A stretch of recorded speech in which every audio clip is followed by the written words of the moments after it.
Hello students, I hope you all are doing great, and in this video we are going to start with our next chapter, that is chapter 4. इससे पहले वाले parts आपने देखे होंगे, इससे पहले वाले चैप्टर्स को आपने कवर किया होगा एंड आई होप कि आपको सब बिल्कुल क्लियर होगा. स्टिल मैंने बोला भी था डाउट्स शेयर कर देना कमेंट सेक्शन में, क्योंकि वो आपके ही राइट के प्रोटेक्शन के लिए है. ठीक है. सिमिलरली आज हम बात करने वाले हैं कंज्यूमर प्रोटेक्शन की. मान लो आप जैसे कोई सर्विस या प्रोडक्ट को परचेज करते हो, आपने हमारे किसी कोर्स को परचेज किया तो आप बन गए हमारे कंज्यूमर. अब मान लो जो हमने क्लेम्स किए हैं कि हमारे कोर्स में आपको ये मिलेगा, सक्सेस गारंटीड है, आप अगर अच्छे से पढ़ते हैं then you will be pass with flying colours and all. But अगर वो क्लेम सही नहीं होते हैं देन क्या होगा? देन आपको क्या चाहिए होगा? आपको चाहिए होगा आपके राइट्स का प्रोटेक्शन, राइट. सो इसे ही हम कहते हैं कंज्यूमर प्रोटेक्शन. मतलब कि हमें अपने कंज्यूमर को क्या करना है? प्रोटेक्ट करना है. क्योंकि बहुत बार ऐसा आपने अपनी लाइफ में भी देखा होगा, डेली लाइफ में भी देखा होगा कि बहुत बार आपके साथ फ्रॉड या चीटिंग हो जाती है. किसी सेलर ने कुछ कहा कि ये प्रोडक्ट जो है ये आप ले जाइए, इससे आप गोरे हो जाएंगे, और आप लगाने के बाद देखते हैं कि इससे आपके कोई असर आता ही नहीं है. तो आपको लगता है कि मैं तो चीट हो गया, मैंने तो इतना पैसा खर्च कर दिया इस चीज़ पे और मुझे वो बेनिफिट भी नहीं मिला. तो वहाँ पे क्या होगा? क्या आप शांत बैठ जाएंगे और कुछ नहीं होगा? ऐसा नहीं है. कंज्यूमर के राइट्स को प्रोटेक्ट करने के लिए एक एक्ट आया हमारे यहाँ, जिससे हम समझेंगे आगे और कि कंज्यूमर प्रोटेक्शन एक्ट क्या होता है. इसी चैप्टर में आपको ये सब समझना है कि कंज्यूमर प्रोटेक्शन क्या है और इसके अंदर क्या क्या चीज़ें हैं, क्या क्या तरीके से हम अपने कंज्यूमर को प्रोटेक्ट कर सकते हैं. तो एक स्टोरी हम समझेंगे जिससे हमें ये समझ में आएगा कि हमें अपने कंज्यूमर के प्रोटेक्शन की रिक्वायरमेंट ही क्यों है, राइट. तो एक स्टोरी अगर हम समझे तो ये गया एक शॉपकीपर के पास और उसको शूज़ खरीदने थे. आप सबको खरीदने होते हैं, आप जाते हो और जब आप किसी ब्रांडेड प्रोडक्ट के टूअर जा रहे होते हो तो वो क्लेम करते हैं कि आप ये ले जाइए, ये अगर 3,000 का है तो ये कभी जल्दी ख़राब नहीं होगा और आपको बेनिफिट मिलेंगे, आपको कंफर्ट मिलेगा एंड ऑल. तो वो सारे क्लेम्स इसने कर दिए शॉपकीपर ने कि ये ओरिजिनल है और बेस्ट क्वालिटी का है और आप इस प्रोडक्ट को, नाइकी के शूज़ को ले जाइए. बट जब वो घर आया और उसने उसको पहनना शुरू किया तो उसने देखा कि वो 2-3 दिन में ही कहीं ना कहीं से फटना शुरू हो गया. तो उसको लगा कि जब वो क्लेम कर रहा था कि ये तो ओरिजिनल है और नाइकी का प्रोडक्ट है तो ये कैसे हुआ. देन क्या हुआ? ये गया शॉपकीपर के पास और बोला कि देखो भाई, आपने जो दिए थे शूज़ और इतना क्लेम किया था वो तो गलत हुआ, ये देखिए कितनी जल्दी ख़राब हो गया. तो सेलर ने क्या बोला? मेरा ये हेडेक नहीं है, ठीक है, ये मेरी दिक्कत नहीं है, तुम्हारी दिक्कत है. अब क्या हुआ? उसने तो सर्विस ली, उसने तो जो भी प्रोडक्ट खरीदा, यहाँ पे प्रोडक्ट खरीदा और उसने तो पैसे भी दे दिए. अब उसको उसका बेनिफिट की जगह क्या मिला? फ्रॉड. तो यहाँ पे क्या होगा? क्या ये शांत बैठ जाएगा? नहीं, ये शांत नहीं बैठेगा, क्योंकि हमारे यहाँ इसको प्रोटेक्ट करने के लिए एक्ट आया, जिसके तहत हमें कवर अप करेंगे कि किस तरीके से किस किस जगह पे कंज्यूमर अपने राइट्स को प्रोटेक्ट कर सकता है और कैसे प्रोटेक्ट कर सकता है. ठीक है. तो रवि को यही लगा कि उसके साथ तो चीटिंग होगी, उसका पैसा तो जो है वो डूब गया. बट ऐसा नहीं होगा, क्योंकि हमें पता है कि हमारे पास रेमेडीज अवेलेबल हैं जो हम अब आगे पढ़ेंगे. तो इसे बोलते क्या है? जो इसके साथ हुआ, ये धोखा जो भी हुआ, इसके साथ ये हुआ क्या? इसे कहते हैं कंज्यूमर का एक्सप्लॉयटेशन. कहते नहीं, आपको एक्सप्लॉयट किया जा रहा है, मतलब कि तरीके से आपके साथ गलत किया जा रहा है. तो कंज्यूमर के साथ एक्सप्लॉयटेशन ही तो हुआ, जहाँ पे उसने पैसा तो दिया लेकिन उस पैसे की उसको कोई भी वैल्यू नहीं मिली. ठीक है. This is why we need consumer protection. इसीलिए हमें कंज्यूमर प्रोटेक्शन की ज़रूरत है, ताकि रवि जैसे लोग जिनके साथ चीटिंग हो जाती है या फिर उनको गलत प्रोडक्ट दे दिया जाता है या मिसक्लेम कर दिया जाता है या उनसे बहुत ज़्यादा पैसे चार्ज किए जाते हैं, उनको हम क्या कर पाएँ? प्रोटेक्ट कर पाएँ. ठीक है. सो यहाँ से हम समझेंगे अपना ये टॉपिक की नीड क्या है कंज्यूमर प्रोटेक्शन की. कंज्यूमर प्रोटेक्शन की ज़रूरत ही क्यों है? अगर हमारे यहाँ पे इतना ही सब बहुत लीगल और प्रोड्यूसर इतने ही जिम्मेदार होते तो कभी इस एक्ट को आने की ज़रूरत ही ना पड़ती. बट जब धोखे बड़े कलयुग है तो क्या हुआ कि चीज़ों को प्रोटेक्ट करने के लिए, लोगों को प्रोटेक्ट करने के लिए, उनके राइट्स को प्रोटेक्ट करने के लिए हमें कंज्यूमर प्रोटेक्शन की ज़रूरत पड़ी. ठीक है. बिजनेस सोसाइटी का पार्ट है, ये तो हमें पता है. बिजनेस कहाँ है? सोसाइटी में. आपके आसपास कितने कंपनीज, कितने फैक्ट्री, कितने छोटी मोटी दुकानें, सब हैं, है ना। तो सोसाइटी का पार्ट है, सोसाइटी से क्या ले रहा है, रॉ मटेरियल ले रहा है, ठीक है, प्रोडक्ट बनाना है, लाइक मान लो फर्म है जो टेक्सटाइल इंडस्ट्री जो कपड़े बनाती है, तो उसको कॉटन चाहिए, फैब्रिक चाहिए, सब कहाँ से ले रही है, रॉ मटेरियल कहाँ से आ रहा है, सोसाइटी से ही आ रहा है, जो पेड़ पौधे लगे, मैन पावर, लोगों की ज़रूरत है, वो भी सोसाइटी से आ रहा है, मतलब सब कुछ, मशीनरी, मनी, सब कुछ वो कहाँ से ले रहा है, सोसाइटी से। मतलब आप सोसाइटी के रिसोर्सेज को क्या कर रहे हो, यूज़ कर रहे हो। तो अगर सोसाइटी आपको अपने रिसोर्सेज दे रही है यूज़ करने के लिए और आपको हेल्प कर रही है कि अपने बिजनेस को ग्रो कर पाओ, तो आपकी भी तो ये ड्यूटी बनती है कि आप भी तो सोसाइटी को रिटर्न बैक करो, ठीक है। कैसे रिटर्न बैक करोगे, कुछ नहीं, तुमको अलग से पैसे नहीं बांटने वहाँ जाके, बस राइट क्वालिटी का प्रोडक्ट उसको बेचो और रीजनेबल प्राइस पे, ओवर चार्ज नहीं करना है आपको। जिस प्राइस के आपको लगता है कि ये वैल्यू होनी चाहिए, ये रीजनेबल है, मेरा भी इसमें प्रॉफिट जो मतलब इतना भी हाई नहीं, जो मुझे लगता है रीजनेबल प्रॉफिट है मेरे लिए, वो कवर अप हो जाएगा और कस्टमर के लिए भी उसकी मनी की वैल्यू हो जाएगी, वो प्राइस आप चार्ज करो, ठीक है। तो इस तरीके से बिजनेस क्या कर सकता है, सोसाइटी को रिटर्न बैक कर सकता है। तो ये जरूरत है कि बिजनेस क्या करे, कंज्यूमर की राइट को प्रोटेक्ट करे। क्यों प्रोटेक्ट करे, क्योंकि वो वहां से चीजें ले रहा है, वो सोसाइटी से चीजें ले रहा है, तो सोसाइटी के टुवर्ड भी उसको क्या करना है, अपनी जिम्मेदारी निभानी है। दूसरा है मॉरल ड्यूटी ही है बिजनेस की, मतलब हर बिजनेस की रिस्पॉन्सिबिलिटी है कि वो अपने कंज्यूमर के इंटरेस्ट को प्रोटेक्ट करे। कंज्यूमर, इससे पहले हमने पढ़ा था कस्टमर, जिसमें हमने देखा कि कस्टमर ही तो हमारा भगवान है। तो अगर हम उसके बारे में नहीं सोचेंगे तो हमारे ना प्रोडक्ट बिकेंगे, ना हमारी सेल होगी, ना हम प्रॉफिट अर्न कर पाएंगे और ना ही हम ग्रो कर पाएंगे। तो सिंस आपका सारा जो भी इंटरेस्ट है वो किससे आ रहा है, वो कंज्यूमर से आ रहा है, तो ये आपकी एक ड्यूटी भी बनती है कि जिस कंज्यूमर से आप इतना कमा रहे हो उसको आप प्रोटेक्ट भी करो, ठीक है। Misleading, cheating customer is morally wrong, morally he wrong है। आप किसी के साथ गलत क्यों करना है, आपको किसी के साथ चीटिंग क्यों करनी है आपको, ये मॉरली भी देखा जाए, एथिकली भी देखा जाए तो गलत ही है, ठीक है।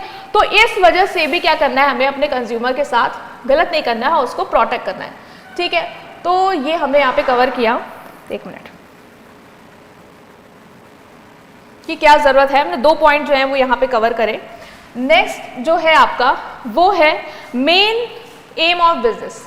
बिजनेस का मेन एम ही है कि कस्टमर को सेटिस्फाई करना। जब किसी को आप सेटिस्फाई करने का मेन गोल लेके चल रहे हो तो आप उसके साथ चीटिंग करोगे ही क्यों, आप उसको गलत प्रोडक्ट बेचोगे ही क्यों।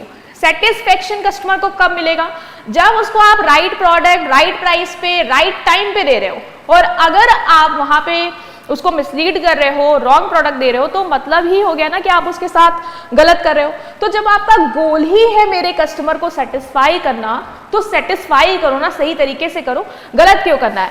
आपको उसको प्रोटेक्ट करके चलना है, मतलब उसको वही देना है जो उसको खुश करता है, उसको सेटिस्फाइड करता है, ताकि वो बार बार आपके पास आए और आप as a business long term profit बना पाओ। हर बिजनेस का एम होता है कि मुझे मेरे मार्केट में लॉन्ग टर्म तक सस्टेन करना है। अब जिसका है कि शॉर्ट टर्म तक सस्टेन करना है, थोड़ी देर में ज्यादा बना लेना और किक आउट हो जाना है मार्केट से, तो वो चीटिंग कर सकते हैं, बट उनके अगेंस्ट भी एक्शंस लिए जाते हैं। नेक्स्ट इज गवर्नमेंट का रोल है, सरकार की जिम्मेदारी है कि पब्लिक का वेलफेयर करे। तो पब्लिक में क्या कस्टमर नहीं आ रहे हैं, तो आपको उनको भी प्रोटेक्ट करना है। और सरकार ने अपनी जिम्मेदारी भी निभाई है, कंज्यूमर प्रोटेक्शन एक्ट ला के, कंज्यूमर कोड्स बना के, तो वो तो अपना रोल कर ही रहे हैं। तो इसलिए भी जरूरत है कि सिंस गवर्नमेंट का रोल है कि पब्लिक का वेलफेयर करना है, तो पब्लिक का वेलफेयर करना है तो आप मार्केट में इंश्योर करो कि जो भी ट्रेड प्रैक्टिसेस हो रही हैं वो फेयर हो, ठीक है। स्ट्रिक्ट रूल्स बनाओ, ठीक है, ऐसे कानून बनाओ जो बहुत सख्त हो, जो अनफेयर बिजनेस प्रैक्टिसेस को स्टॉप कर पाए। लाइक अगर आपको लग रहा है कि बिजनेस में ब्लैक मार्केटिंग चल रही है, तो आप ऐसे रूल्स बनाओ, इतने स्ट्रिक्ट रूल बनाओ कि कोई ये करने से पहले भी मतलब 10 बार सोचे कि अगर सरकार को पता चल गया तो हमारे खिलाफ क्या हो सकता है। तो ये गवर्नमेंट का भी रोल है कि वो कंज्यूमर को प्रोटेक्ट करे। Next is consumer are more aware today. आजकल के कंज्यूमर बेवकूफ नहीं है, they are aware of their right, ठीक है, उनको पता है कि उनका क्या राइट है। अगर आप जाओगे और सोचोगे कि मैं कंज्यूमर को बेवकूफ बना ले जाऊंगा, वो बन जाएगा। लाइक MRP पे 20 रुपए लिखा है, मैं उसको 25 का बेचूंगा और वो ले लेगा, तो ऐसा नहीं है। कंज्यूमर देखता है प्राइस टैग कितने का है और वो आपको उतना ही देगा, ठीक है। तो ऐसा नहीं है कि आप उसको पागल बना सकते हो, नहीं बनाएंगे। लोग सीख रहे हैं, वो जैसे न्यूज़पेपर पढ़ते हैं उसमें आता है, टीवी में, रेडियो में, इंटरनेट में, सब जगह देखते रहते हैं कि किस चीज़ का क्या प्राइस चल रहा है और क्या क्वालिटी चल रही है और क्या धोखेधड़ी वाले केसेस भी चल रहे हैं, तो लोगों को पता रहता है। जैसे कभी कभी आपने देखा होगा कि फ़ोन करके लोग बोलते हैं कि ये OTP बता दीजिए, तो आजकल के कस्टमर क्या OTP बताते हैं? नहीं ना, सबको पता है, न्यूज़पेपर पढ़ रहे हैं, उनको पता है कि ये चीज़ चल रही है, ये फ्रॉड चल रहा है, तो हमें अवेयर रहना है। तो आजकल आपको ये लगे कि आप बना ले जाओगे, तो ऐसा नहीं है। With more awareness consumer demand fair treatment. Awareness है, वो आपसे कहेगा भाई मेरे को फेयर ट्रीटमेंट चाहिए, जो प्राइस चार्ज कर रहे हो उसकी वैल्यू दो, नहीं होगी तो मैं जाके कंप्लेन कर दूंगा, ठीक है। तो ये सारी चीज़ों से हमें ये पता चला कि हमें ज़रूरत है कि हम अपने कंज्यूमर को प्रोटेक्ट करके चलें, ठीक है। तो ये हमारा टॉपिक हो गया कवर। नेक्स्ट है, अगर हम शॉर्ट में बोलें तो कंज्यूमर प्रोटेक्शन इसलिए ज़रूरत है क्योंकि बिजनेस सोसाइटी के रिसोर्स यूज़ करिए। अगर तुम किसी का चीज़ यूज़ कर रहे हो तो तुम उसको मतलब गिव बैक भी करो, ठीक है। तुम्हारी मॉरल ड्यूटी है कि तुम्हें ये करना चाहिए, लीगल ड्यूटी भी है, लॉ भी बने हैं, तो अगर नहीं भी करोगे तो आपके ऊपर केस वगैरह कर दिया जाएगा। कंज्यूमर एजुकेटेड है, ऐसा नहीं है कि वो एजुकेटेड नहीं है तो आप उसको पागल बनाओगे, नहीं। तो ये सब ज़रूरी है, इस सब चीज़ों के लिए ज़रूरी है कि आप अपने कंज्यूमर के राइट्स को क्या करो, प्रोटेक्ट करके चलो। Meaning of consumer exploitation. हमने जब रवि वाला एग्जाम्पल देखा तो हमने बोला कि जो उसके साथ ये गलत किया गया कि उसको जो कहा गया कि शूज़ जो है ले जाओ, ये ओरिजिनल प्रोडक्ट है, बट बाद में उसको पता चला कि नहीं, इन्होंने तो मेरा पागल बनाया है। तो हमने बोला कि ये जो गलत चीज़ उसके साथ की गई है, लाइक उसको रॉन्ग प्रोडक्ट दिया गया है, वो क्या है उसका, वो है उसका एक्सप्लॉयटेशन, ठीक है। हमने उसके साथ गलत किया है, we as a business we have done wrong, we have cheated that person. So this is what, this is exploitation. Exploitation means harming the interest of consumer. Consumer का जो इंटरेस्ट है उसको आप क्या कर रहे हो, हार्म कर रहे हो इन डिफरेंट वे, अलग अलग तरीके से हार्म कर सकते हो। कैसे? उसके इंटरेस्ट मान लो उसका था कि उसको आपके यहाँ से सामान खरीदनी है, उसका उस चीज़ में इंटरेस्ट था, आपने क्या किया, उससे रॉन्ग प्राइस चार्ज किया, आपने उससे ओवर प्राइस चार्ज किया, आपने उसको बैड क्वालिटी चीज़ दे दी, आपने जो वारंटी क्लेम की थी, जब वो मान लो आपने कहा था कि ये जो है वो 2 साल तक बिना किसी दिक्कत के चलेगा फ़ोन, ठीक है, उसको पता चला भाई 6 महीने में ख़राब हो रहा है, आपके पास आया, आपने कहा नहीं नहीं वारंटी हम नहीं देते, तो ये आप गलत कर रहे हो ना, आप खिलवाड़ कर रहे हो अपने कस्टमर के साथ। तो मतलब आप उसका एक्सप्लॉयटेशन कर रहे हो, उसके इंटरेस्ट को क्या कर रहे हो, हार्म कर रहे हो। इसे क्या कहते हैं, इसे कहते हैं कंज्यूमर एक्सप्लॉयटेशन। अलग अलग तरीके से कर सकते हैं, बताया। इट हैपेंस वन, कब होता है, consumer don't get full value for the money they spend. ये तब होगा, कंज्यूमर का एक्सप्लॉयटेशन तब होगा जब कंज्यूमर ने जो भी आपको पे किया है उसकी वैल्यू आपने उसको नहीं प्रोवाइड की, जो फेयर वैल्यू होनी चाहिए थी उस प्राइस की आपने उसको नहीं दी। आपने उससे पैसे तो ले लिए, लेकिन उस पैसे से जो उसको मिलना चाहिए था, जो राइट क्वालिटी मिलनी चाहिए थी, जो अच्छा प्रोडक्ट देना चाहिए था, वो आपने उससे नहीं प्रोवाइड किया।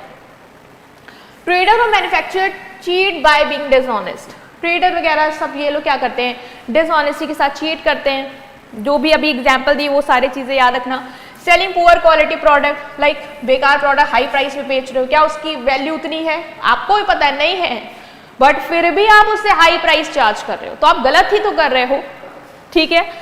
Using wrong weights and measure, ये तो बहुत पहले होता था कि आपने देखा होगा जो वो वेट वाला पहले जो चलता था, उसकी तराजू के नीचे वो मैग्नेट लगा देते थे, जिससे थोड़ा सा वेट जो है वो ज़्यादा लगे, लेकिन हमने तौला कम है। तो ये सब चीज़ें भी आप गलत ही कर रहे हो, कंज्यूमर के इंटरेस्ट को हार्म कर रहे हो।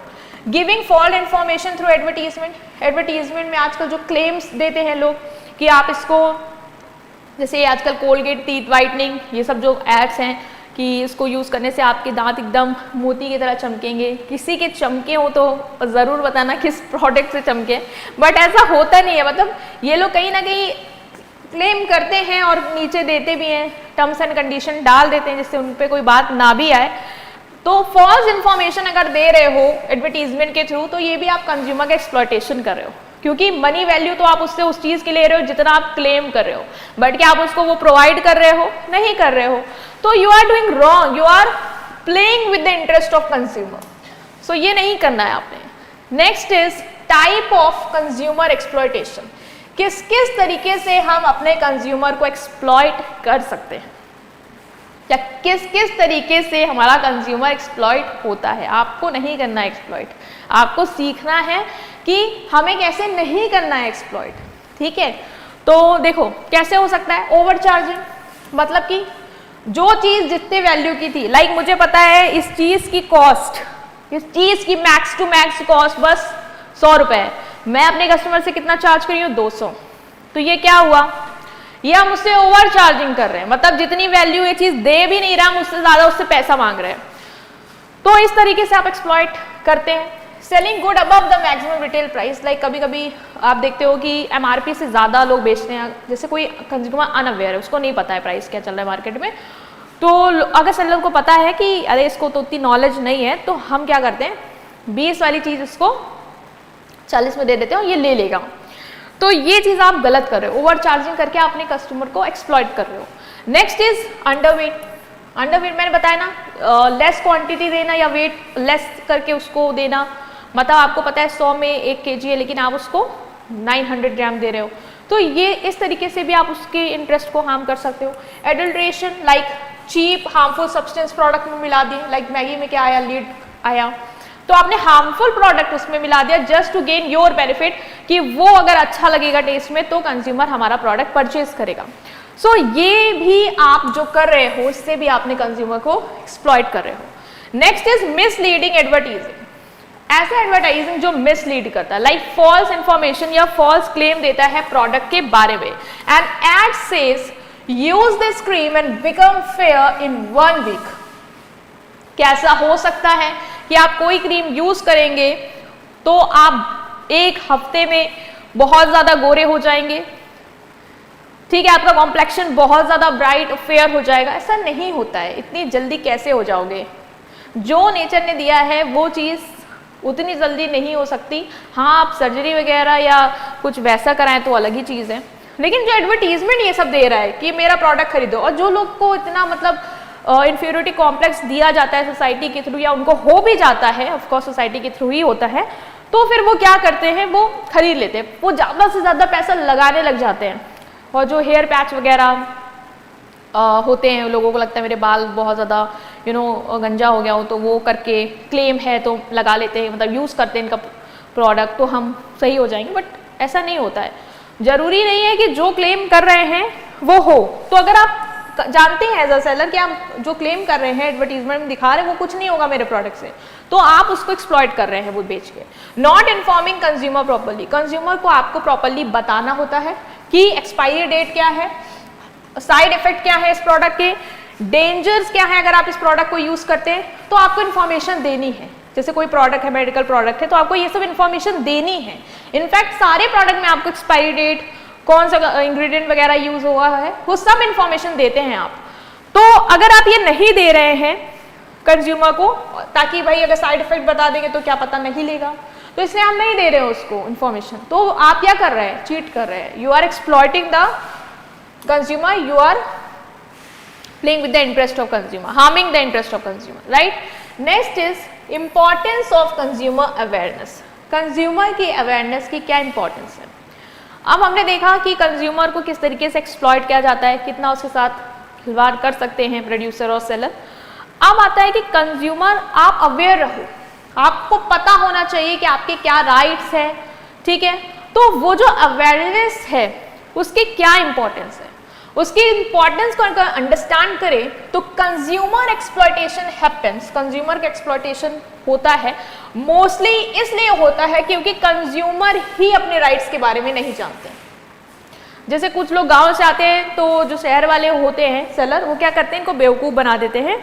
और मोस्टली आपने देखा होगा ऑटो वगैरह के केसेस में, जब आप कहीं बाहर से आए होते हो तो जो लोकल वाले ऑटो वाले समझ जाते हैं कि बाहर का है, तो अगर हम किसी मतलब नॉर्मल से 10 लेते हैं तो इससे हम 20 लेंगे, ठीक है, क्योंकि तुम्हें अपने राइट्स के बारे में नहीं पता कि अगर मेरे साथ गलत होता है तो मैं कंज्यूमर कोर्ट में फाइल कर सकता हूँ कंप्लेन, या मेरा ये राइट है कि मुझे इन्फॉर्मेशन बतानी चाहिए सेलर को, ठीक है, या मेरा राइट है कि मुझे वारंटी कार्ड देना चाहिए एक साइन के साथ। तो अगर तुम्हें ये नहीं पता है तो आपका ज़्यादा से ज़्यादा एक्सप्लॉयटेशन होगा ही होगा। तो aware consumer stop unfair practice. तो अगर हम अपने कंज्यूमर को अवेयर ही करा दें कि आपके देखो ये राइट्स हैं और आप ये कर सकते हो, आप ये पूछ सकते हो, और अगर ऐसा होता है कोई धोखा तो आप यहाँ जाके कंप्लेन कर सकते हो और अपने इश्यू को रिजॉल्व कर सकते हो, तो फिर अनफेयर ट्रेड प्रैक्टिसेस नहीं होंगी या स्टॉप कर सकते हो उनको, क्योंकि सेलर में भी एक डर होगा कि अरे आजकल के कंज्यूमर अवेयर है तो हम इतना नहीं कर सकते। अवेयरनेस कैंपेन लॉन्च कर सकते हो जहाँ पे अवेयरनेस क्रिएट कर रहे हो स्लोगन्स के थ्रू या मार्च के थ्रू, ठीक है, जिससे स्टॉप करोगे जो एक फाइट है चीटिंग के लिए। एग्जाम्पल गवर्नमेंट कैंपेन चलाती है, ये ऐड आते हैं आपके यहाँ भी, जागो ग्राहक जागो, बहुत ही पॉपुलर है इंडिया में जागो ग्राहक जागो, जो आपको कोई ना कोई ऐसी बात बताता है, ऐसी अवेयरनेस टिप देता है जिससे आप बिल्कुल अवेयर हो जाओ अपने राइट को लेके, और आप कोई भी अगर सेलर आपके साथ अनफेयर ट्रेड प्रैक्टिसेस करता है तो वो नहीं कर पाएगा, ठीक है, और आप उसके खिलाफ कंप्लेन कर सकते हो। तो कंज्यूमर अवेयरनेस पहला स्टेप है कंज्यूमर को प्रोटेक्ट करने के लिए। आपके सेल्फ हेल्प से ही चीज़ें स्टार्ट हो जाएंगी, मतलब खुद की मदद करो, खुद को अवेयर करो कि मेरे क्या राइट है। तो अगर जब आप ही जागरूक होगे तो कोई आपके साथ चीट नहीं कर पाएगा, क्यों अगर करेगा भी तो आप एक्शन ले लोगे। Next is method of consumer protection. हम किस तरीके से अपने कंज्यूमर को प्रोटेक्ट कर सकते हैं। First is business self regulation. Business self regulation कहता है हमारा कि businessman themselves should act honestly and with discipline, कि बिजनेस आपको ही ऑनेस्ट रहना है और डिसिप्लिन के साथ अपना काम करना है, मतलब आपको ही अनफेयर ट्रेड प्रैक्टिसेस नहीं करनी है, ठीक है, आप फेयर प्रैक्टिस करो, हाई इथिकल स्टैंडर्ड फॉलो करो, ठीक है। Trade association can also stop member from using unfair trade practice. Business वगैरह सब आपस मिलकर ट्रेड एसोसिएशन बनाते हैं अपने राइट्स के लिए लड़ने के लिए, अपनी आवाज़ उठाने के लिए। तो जैसे अगर ट्रेड एसोसिएशन को पता चलता है कि कोई इनका पार्टनर बिजनेस है जो अनफेयर चीज़ों में इन्वॉल्व है, अनफेयर ट्रेड प्रैक्टिसेस कर रहा है, तो ये उसको स्टॉप करेंगे कि देखो ऐसे नहीं करो, अपने कस्टमर के साथ खिलवाड़ नहीं करना है, आपको उसका एक्सप्लॉयटेशन नहीं करना है। तो कंज्यूमर को प्रोटेक्ट करने का एक पहला तरीका तो ये है कि हम बिजनेस से ये लेके चले कि बिजनेस ही अपने आप को सेल्फ रेगुलेट करेगा, मतलब बिजनेस ही कोई अनफेयर ट्रेड प्रैक्टिसेस में नहीं इन्वॉल्व होगा। दूसरा है कंज्यूमर सेल्फ हेल्प।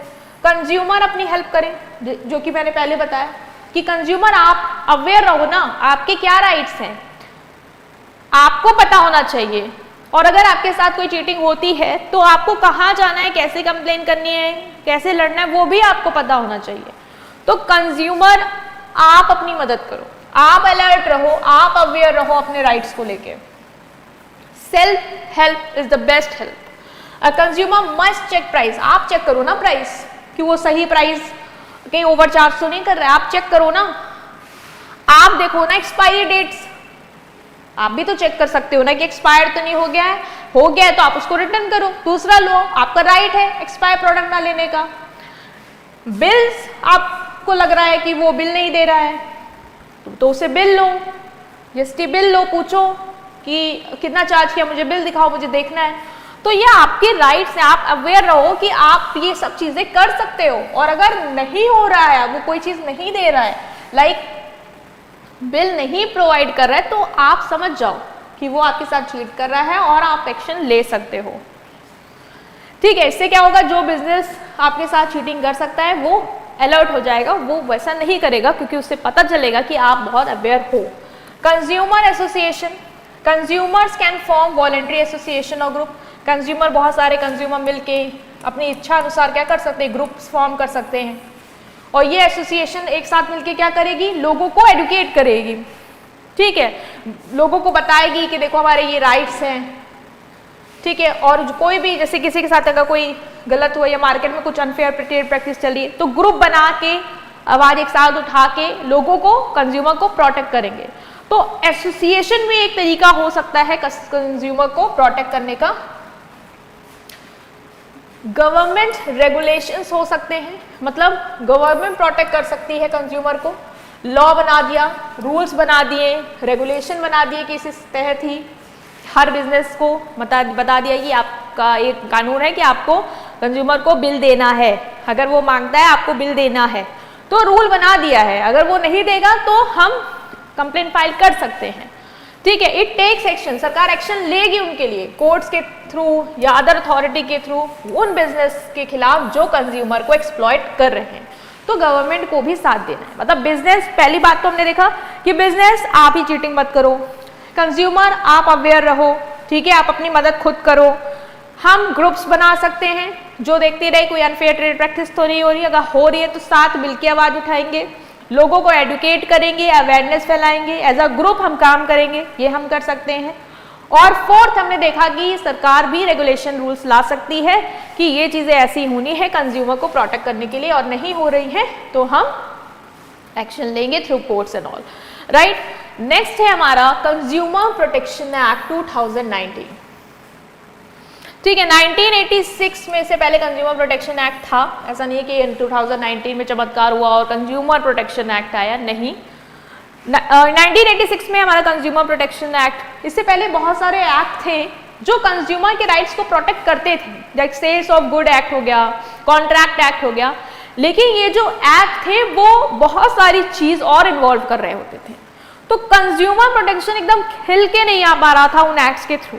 तो एक स्पेसिफिक एक्ट बनाया गया जो सिर्फ कंज्यूमर के प्रोटेक्शन की बात करेगा, वो आया था 1986 में। लेकिन जैसे आपको पता चला कि ऑनलाइन ट्रेंड होने लग गया, ऑनलाइन शॉपिंग लोग करने लग गए, तो उधर तो सिर्फ ऑफलाइन की बात हो रही थी, गुड्स एंड सर्विस खरीदी, ऑफलाइन चोरी हुई, मतलब धोखा हुआ तो क्या, बट जब ऑनलाइन चीजें हुई तो हमें ऑनलाइन को भी तो कंसीडर करना है, तो हमने अमेंडमेंट किया, आया कंज्यूमर प्रोटेक्शन एक्ट 2019 जो ऑनलाइन शॉपिंग को भी क्या करेगा, कवर करेगा। The new consumer protection act 2019 include करता है क्या, any person who buys good और service, any person who buy goods और अवेल सर्विसेज फॉर कंसिडरेशन, पैसा देके जो भी कंज्यूमर ने अपना गुड्स को खरीदा या सर्विस अवेल की है उसको इंक्लूड करेगा, मतलब उसके राइट्स को प्रोटेक्ट करेगा। दूसरा, ऑफलाइन ऑनलाइन ट्रांजैक्शन, चाहे वो गुड्स या सर्विस ऑनलाइन ली हो या ऑफलाइन ली हो, दोनों की बात करेगा। Service through e commerce, direct selling, service जो आपकी ई कॉमर्स के थ्रू है, डायरेक्ट सेलिंग के थ्रू है, मल्टी लेवल मार्केटिंग एक्सेट्रा, ठीक है, मतलब ई कॉमर्स के थ्रू ली हो या डायरेक्ट सेलिंग आया हो, आपको बेचा हो, सर्विस दे के गया हो, डायरेक्ट वो मतलब मल्टी लेवल पे हो, मतलब सब कुछ ये कवर करेगा आपका consumer protection act 2019। Okay, next is objectives, क्या है इस एक्ट के, इस एक्ट के क्या ऑब्जेक्टिव हैं, ये क्यों लाया गया, ये क्या करना चाह रहा है, बात करते हैं। पहला है भाई प्रोटेक्ट करना interest of consumer, consumer protection नाम में ही बोल रहा है भाई मुझे कंज्यूमर के इंटरेस्ट को प्रोटेक्ट करना है, कंज्यूमर को प्रोटेक्ट करने के लिए बनाया गया हूँ, तो पहला तो ऑब्जेक्टिव ये है। Provide quick and easy remedies against exploitation, कैसे प्रोटेक्ट करोगे, अगर कोई एक्सप्लॉयटेशन हुआ तो मैं क्या कर दूंगा, मैं रेमेडीज और क्विक, ऐसी रेमेडीज दूंगा जो एकदम क्विक और इजी हो।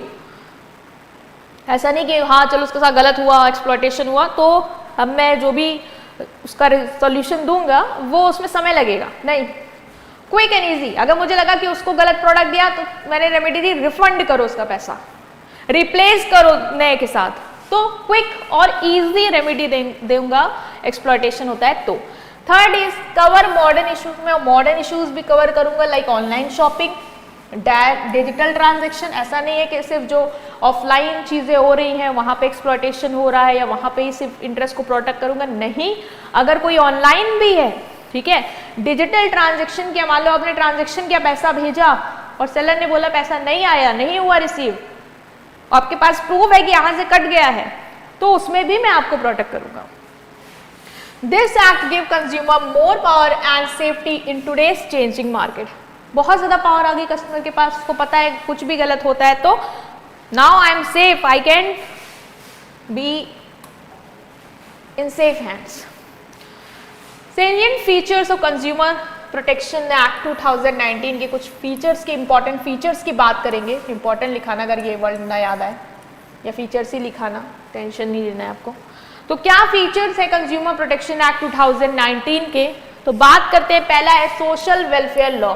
जो ये कंज्यूमर प्रोटेक्शन एक्ट है ये सोशल वेलफेयर लॉ है, मतलब ऐसा कानून जो सोशल के वेलफेयर के लिए बनाया गया है, सोसाइटी के वेलफेयर के लिए बनाया गया है। This act is very important social welfare legislation. It is called Magna carta of Indian consumer. Magna carta कहते हैं इसको इंडियन कंज्यूमर, मतलब कंज्यूमर, इंडियन कंज्यूमर को प्रोटेक्ट करने के लिए, मतलब बहुत डिटेल में चीजें जो है, हर चीज को कवर करता है ये एक्ट। ठीक है, राइट्स क्या है कंज्यूमर के, वो सब पूरी बातें ये करने वाला है, because it directly protect consumer in the market and help in solving there complaints. मतलब ये क्या करता है, डायरेक्टली जो भी कंज्यूमर है मार्केट में उनको डायरेक्टली प्रोटेक्ट करता है, ठीक है, और कोई भी उनकी कंप्लेन है उसको सॉल्व करने में मदद करेगा। तो ये एक सोशल वेलफेयर के लिए बनाया गया, उनको प्रोटेक्ट करने के लिए बनाया गया। Comprehensive provision and effective safeguards, ये जो है वाइड, मतलब ऐसा नहीं कि छोटा है, नहीं, इस एक्ट में बहुत ही हर एक चीज की बात की गई है। अगर ये होता है तो क्या करना है, ये होगा तो क्या सोल्यूशन देंगे, मतलब हर एक चीज को, एस्पेक्ट को कवर करता है, इसलिए कहते हैं वाइड प्रोविजंस हैं। It give strong safeguard to protect consumer from different type of exploitation. मतलब तुम जितनी तरीके से भी कंज्यूमर का एक्सप्लॉयटेशन कर सकते हो, हम उस एक्ट में उस सब का सोल्यूशन देंगे। हम उस सब से अपने कंज्यूमर को प्रोटेक्ट करने के लिए अलग अलग रेमेडीज की बात करेंगे इस एक्ट में। ठीक है, अनफेयर ट्रेड प्रैक्टिसेस, जिन तरीके से भी आप कंज्यूमर को एक्सप्लॉइट कर सकते हैं, उन सब का जो भी एक सेफगार्ड होगा कि कैसे हम अपने कंज्यूमर को प्रोटेक्ट करेंगे, वो सारी चीजें, वो सारे प्रोविजन हमने इस एक्ट में बना के रखे हैं। अगर हम बाकी लॉ से कंपेयर करें तो ज्यादा इफेक्टिव है। बाकी लॉ मैंने बताया ना, sale of good act, sale of goods के बारे में भी बात करेगा, उसके भी बहुत सारे प्रोविजन, कंज्यूमर का भी पार्ट है उसमें, बट ये सिर्फ स्पेसिफिकली कंज्यूमर के लिए ही बनाया गया है, तो ये ज्यादा इफेक्टिव है। नेक्स्ट है आपका स्पेशल कंज्यूमर कोड। इसके अंदर स्पेशल कंज्यूमर कोड भी बनाए गए हैं।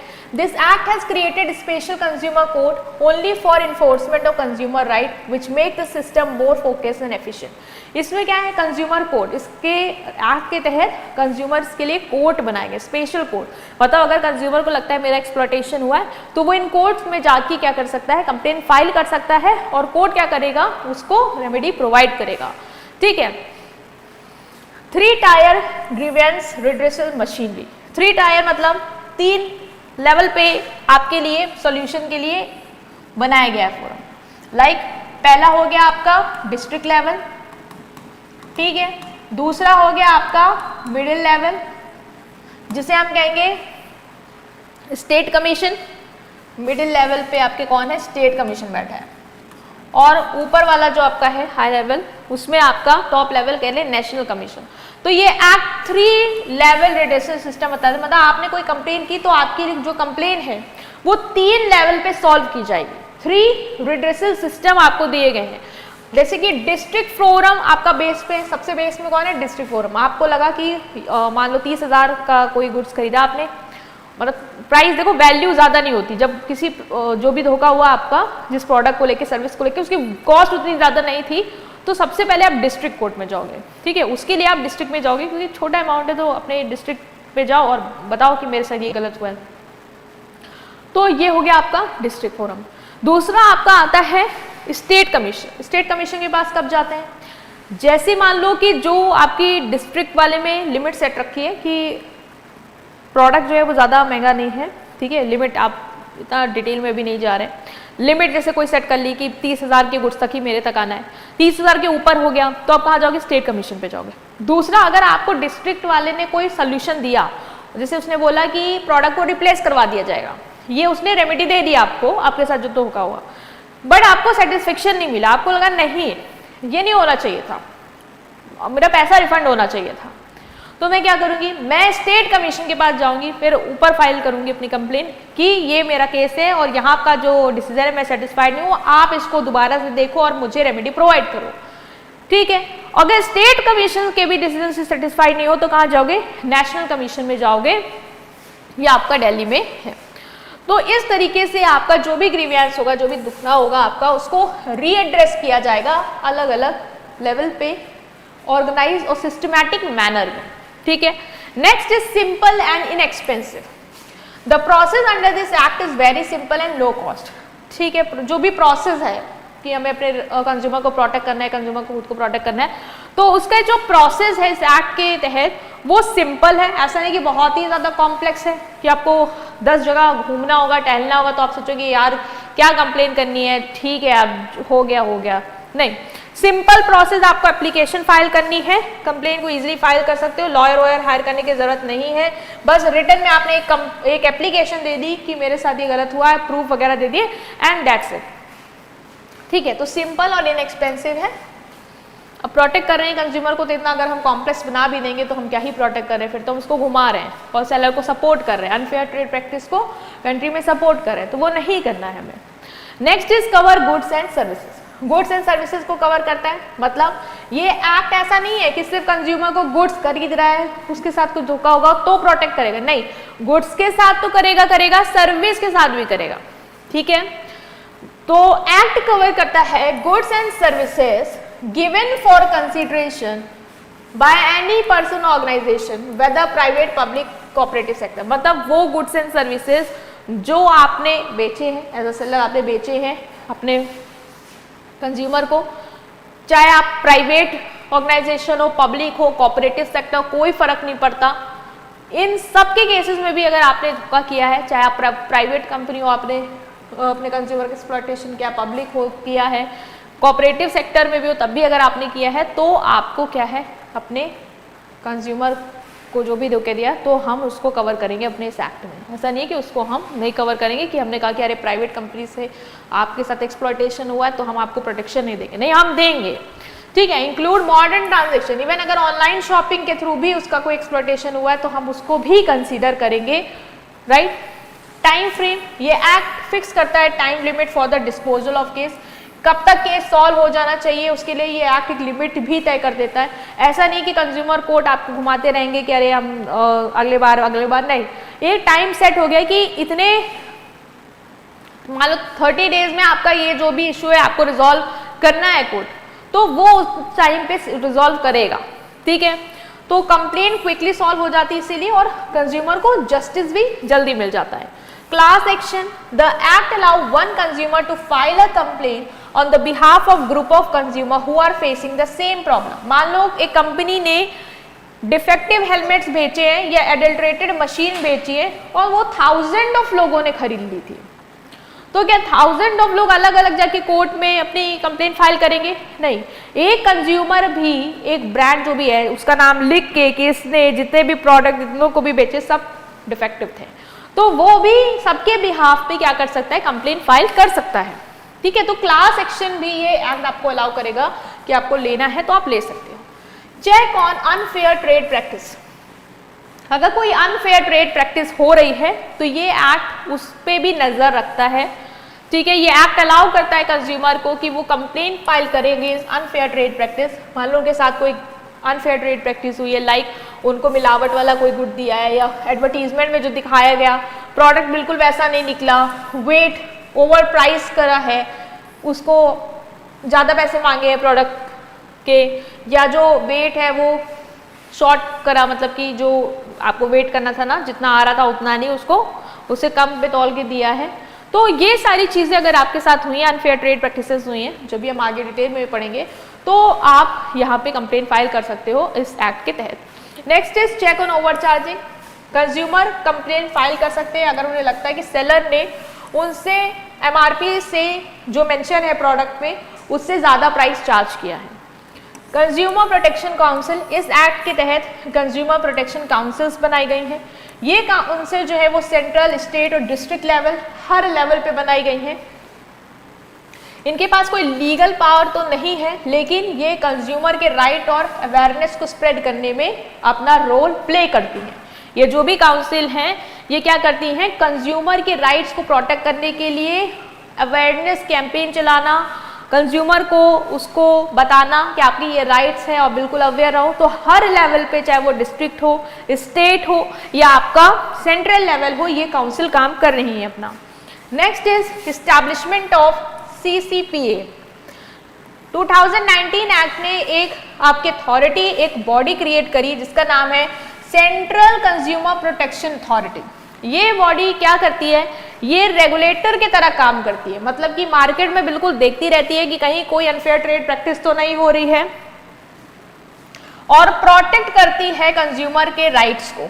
अगर उसको लगता है कि कोई अनफेयर ट्रेड प्रैक्टिस हो रही है तो फिर वो क्या करेगी, एक्शन लेगी। लाइक अगर कोई उसको पता चला कंज्यूमर जो है वो एड्स में दिखा रहा है, क्लेम कर रहा है कि 7 डेज में आप एकदम फेयर हो जाएंगे, और उसको पता है वो नहीं है और प्रोडक्ट नहीं कर पा रहा है ऐसा, तो वो उसके खिलाफ एक्शन लेगी कि तुरंत मार्केट से अपना प्रोडक्ट विड्रॉ करो, हम तुम्हारे खिलाफ लीगल एक्शन ले रहे हैं, और जिनके साथ भी आपने किया है उनको आप पैसा रिफंड करो।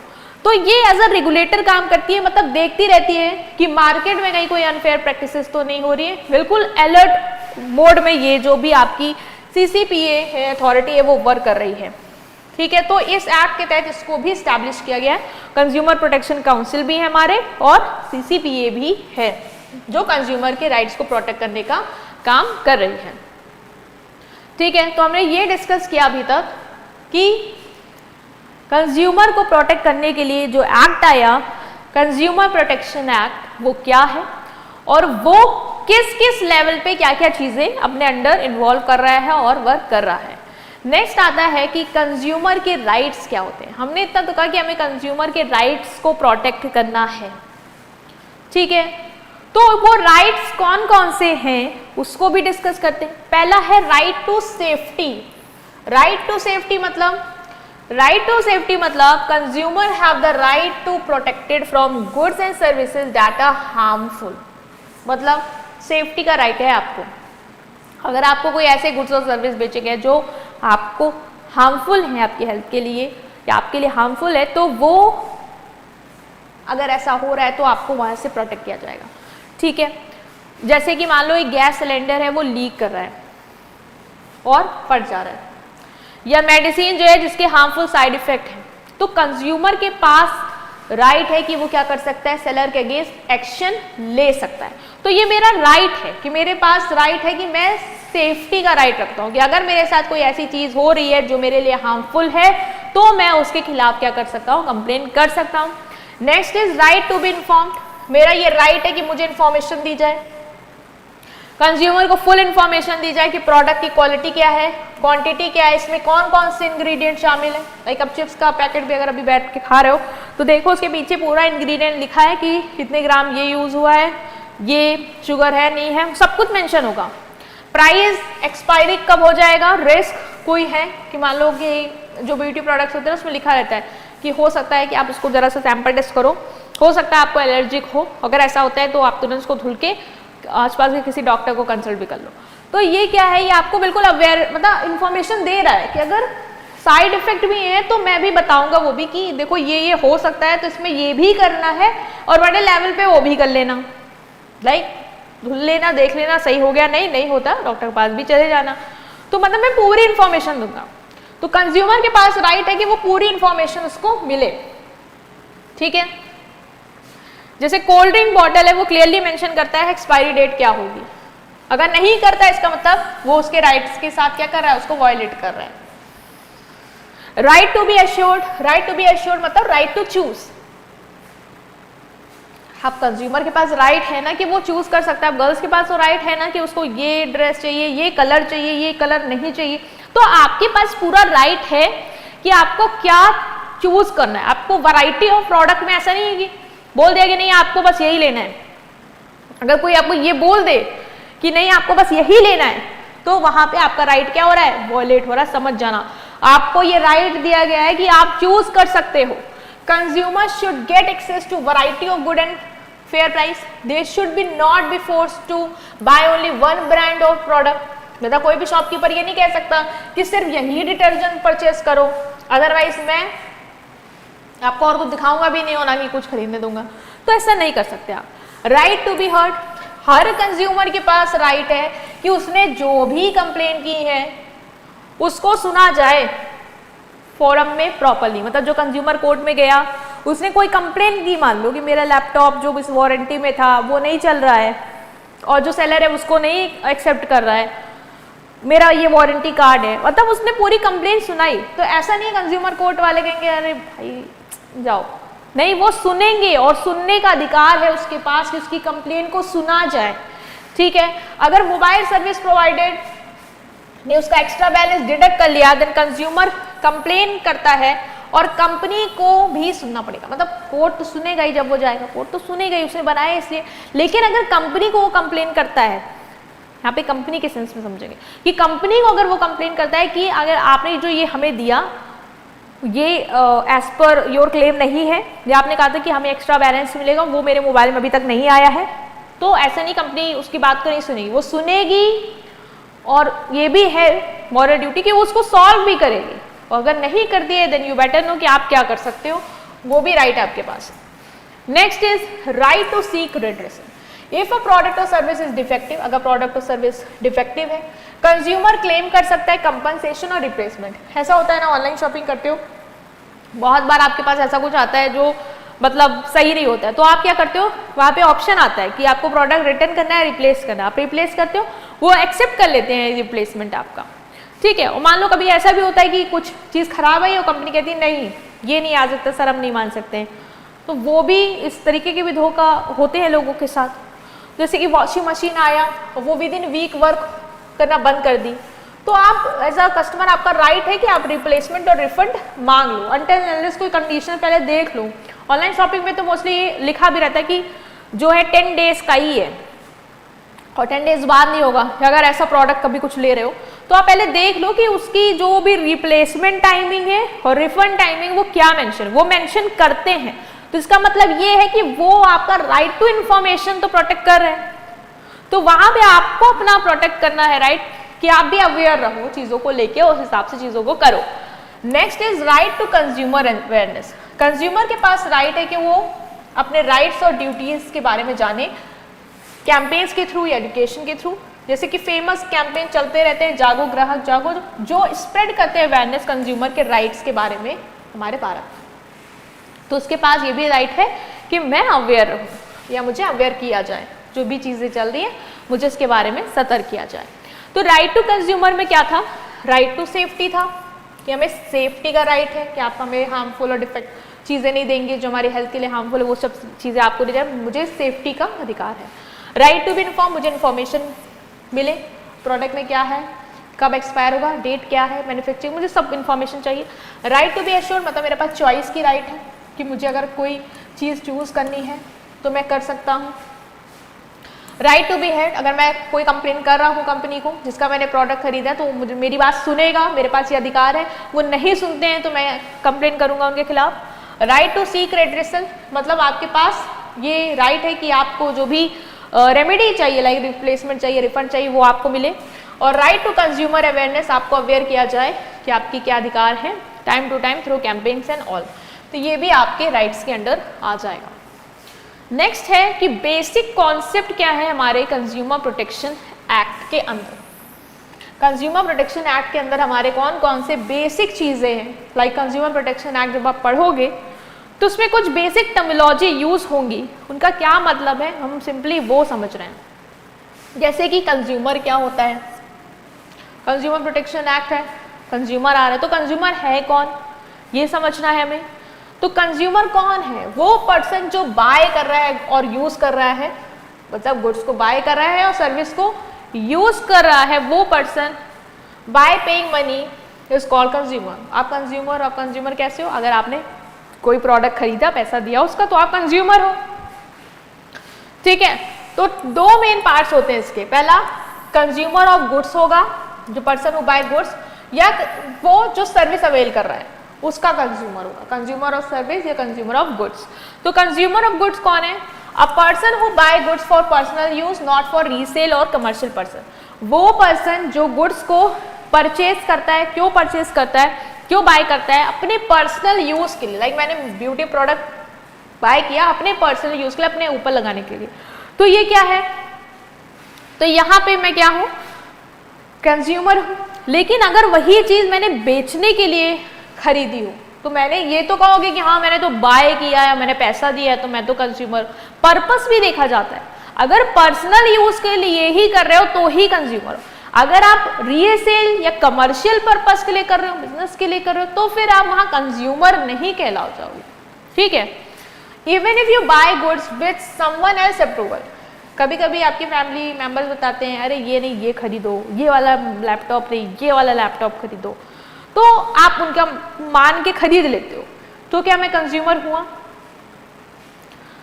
क्या मैं कंज्यूमर हो जाऊंगा उस केस में? ऑफ कोर्स आप तब भी कंज्यूमर ही रहोगे, क्योंकि वो अपने दूसरों के सलाह से तो लिया, लेकिन यूज तो खुद ही करोगे ना, पैसा तो खुद दिया है आपने, यूज भी खुद कर रहे हो, खरीद भी रहे हो, अपने लिए खरीद रहे हो, तो कंज्यूमर हो, कंडीशन सेटिस्फाई कर रहे हो आप। Riya buys a washing machine for her home use, Riya ने मशीन खरीदी क्यों? अपने घर में यूज करने के लिए, शी इज अ कंज्यूमर, वो कंज्यूमर है। लेकिन अगर वो 10 वॉशिंग मशीन खरीदे ताकि वो अपनी शॉप में सेल कर पाए, तो वहां पे वो कंज्यूमर नहीं होगा। आपका पर्पस भी देखा जाएगा कि आपने जो प्रोडक्ट है वो क्यों खरीदा है, वो पर्सनल यूज के लिए आपको खरीदना है, ना कि बेचने के या कमर्शियल पर्पस के लिए। अगर आप दूसरे पार्ट में क्या था, अगर आप कंज्यूमर हो सर्विस के तो भी आप कंज्यूमर हो। Like the person who hire और use service by paying money, आपने पैसे दिए और सर्विस को यूज किया तो आप कंज्यूमर हो। It include beneficiary someone who benefit from the service with the approval of pair. Like मैंने एक मान लो ट्रिप प्लान की, मैंने अपनी टिकट तो बुक करी और मेरी फ्रेंड की भी टिकट बुक कर दी, तो ये तो हुआ कि हाँ चलो मैंने बाय की, मतलब सर्विस को अवेल किया, लिया अपने यूज के लिए, तो मैं तो कंज्यूमर हूं, लेकिन मैंने तो उसके लिए भी लिया है, तो क्या वो कंज्यूमर होगा या नहीं होगा, ये भी क्वेश्चन आता है। तो समवन जिसको बेनिफिट मिलता है सर्विस से with the approval of buyer, वो भी कंज्यूमर कहलाएगा, क्योंकि वो भी तो सर्विस को यूज कर रहा है, वो भी तो सर्विस को अवेल कर रहा है, भले ही आपने पैसे दिए या आपके अप्रूवल से उसको मिला हो वो चीज, लेकिन वो भी आपका कंज्यूमर कहलाया जाएगा। लाइक अर्जुन ने ट्रेन टिकट पे करी है खुद की भी और अपने भाई की भी, तो उसका ब्रदर भी कंज्यूमर होगा, बिकॉज उसने भी क्या करी है, सर्विस को यूज किया है उसकी अपने भाई के अप्रूवल से। अप्रूवल भी जरूरी है कि उसके अप्रूवल से आपने यूज किया है, तो आप भी क्या हो, कंज्यूमर हो। तो हमने समझ लिया कि जो भी कंज्यूमर है, जो गुड्स को ले रहा है या सर्विस को बेल कर रहा है, वो है कंज्यूमर। ऑनलाइन ऑफलाइन दोनों ट्रांजैक्शन में हो सकता है, ऐसा नहीं कि सर्विस ऑनलाइन ली है तो मैं कंज्यूमर नहीं हूँ, नहीं, आप हो तब भी हो, और ऑफलाइन लिया तो भी हो, ठीक है। E commerce, tele shopping, direct selling के थ्रू भी जो भी आपने बाय किया है, अवेल किया, वो सब आपका कंज्यूमर में आएगा, ठीक है। अगर जोमेटो से फूड ऑर्डर करते हो तो भी आप कंज्यूमर हो, टिकट ऑनलाइन बुक करते हो तो भी आप हो। मतलब ये सिंपल ये बता रहा है ना, 2019 लाया इसलिए क्या था कि हम ऑनलाइन की भी बात कर रहे हैं, तो अगर प्रोडक्ट को खरीदा पर्सनल यूज के लिए पैसे देके, ऑनलाइन लिया हो चाहे ऑफलाइन लिया हो, आप कंज्यूमर हो। सर्विस ली है, ऑनलाइन ली हो ऑफलाइन ली हो, तो भी आप कंज्यूमर हो। ऐसा नहीं कि ऑनलाइन लेंगे तो नहीं हो जाएंगे, नहीं, रहेंगे उसमें भी, ठीक है। Next is complain. क्या होती है? कंज्यूमर क्या करता है, अगर उसका एक्सप्लॉयटेशन होता है तो कंप्लेन करता है। तो कंप्लेन है क्या? कंप्लेन रिटन एलिगेशन है जो कंज्यूमर देता है when he face loss, damage or cheating because of trader और सर्विस प्रोवाइडर। मतलब जो सर्विस दे रहा है या ट्रेडर जो प्रोडक्ट दे रहा है, अगर कंज्यूमर को उसके वजह से कोई लॉस फेस करना पड़ा या डैमेज, या उसको लगा कि मेरे साथ तो चीटिंग करी है इन्होंने, तो वो क्या करेगा, रिटर्न में एप्लीकेशन के फॉर्म में एलिगेशन देगा, मतलब बताएगा कि इन्होंने मेरे साथ ये फ्रॉड किया है, रिटर्न में वो एप्लीकेशन देगा। वो जो होता है वो होता है उसका complain. In simple word, when something goes wrong with the product or service and the consumer report it, report usually writing में करेगा, उससे ही हम कहते हैं कंप्लेन। कुछ भी गलत हुआ उसके साथ, उसने उसको क्या किया, रिटर्न में रिपोर्ट दी उसकी कि मेरे साथ ये इस सेलर ने ये गलत किया है, तो वो क्या है, उसकी कंप्लेन, ठीक है। अपने भाई बहनों की तो हम लोग बहुत कंप्लेन करते थे, ओरली करते थे और उन लोग को लग जाते थे चट्टे, तो वो भी कंप्लेन है। कस्टमर के में ये कंप्लेन है, ठीक है। Situation where consumer can file a complain. अब कंज्यूमर कहाँ कब कंप्लेन फाइल करेगा, ये तो है कि हाँ उसके साथ धोखा होगा तब वो करेगा, तो कब करेगा, तो complain can be made if trader use unfair और रिस्ट्रिक्टिव ट्रेड प्रैक्टिस। अगर ट्रेडर ने कोई अनफेयर ट्रेड प्रैक्टिस यूज की, लाइक ओवर चार्ज किया है आपको, अंडर वेट किया है आपके प्रोडक्ट को, ठीक है, एडल्ट्रेशन की है, तो आप कंप्लेन कर सकते हो। या फिर रिस्ट्रिक्टिव ट्रेड प्रैक्टिस यूज की है। अभी रिस्ट्रिक्टिव ट्रेड प्रैक्टिस हम बहुत डिटेल में इसके आगे पढ़ेंगे। तो अगर वो किया है आपके साथ, मतलब कि जो आपकी फ्रीडम है ना चीज़ों को लेके कि आप ये चूज कर सकते हो, इस प्राइस पे ले सकते हो, अलग अलग सेलर से आप बार्गेन कर सकते हो, अगर वो चीज़ आपको रिस्ट्रिक्शन लगा दी उसने, ऐसा सिचुएशन माहौल बना के, तो भी आप क्या करोगे, कंप्लेन फाइल कर सकते हो। जैसे कि अगर फॉल एडवर्टीजमेंट किया है, ब्लैक मार्केटिंग कर रहा है, स्टॉक को होल्ड करके रख रहा है और दे नहीं रहा है, और फिर एकदम से प्राइस बढ़ा के कस्टमर को दे रहा है एक हाई क्रिएट करके कि मार्केट में है ही नहीं वो, तो ये चीज़ में आप क्या कर सकते हो, कंप्लेन फाइल कर सकते हो। लाइक कंपनी ने क्लेम किया कि आपको वो गोरा कर देगी 7 दिन में, लेकिन वो ऐसा नहीं कर रही है, तो आपके साथ अनफेयर ट्रेड प्रैक्टिस वो कर रही है, तो आप कंप्लेन कर लोगे।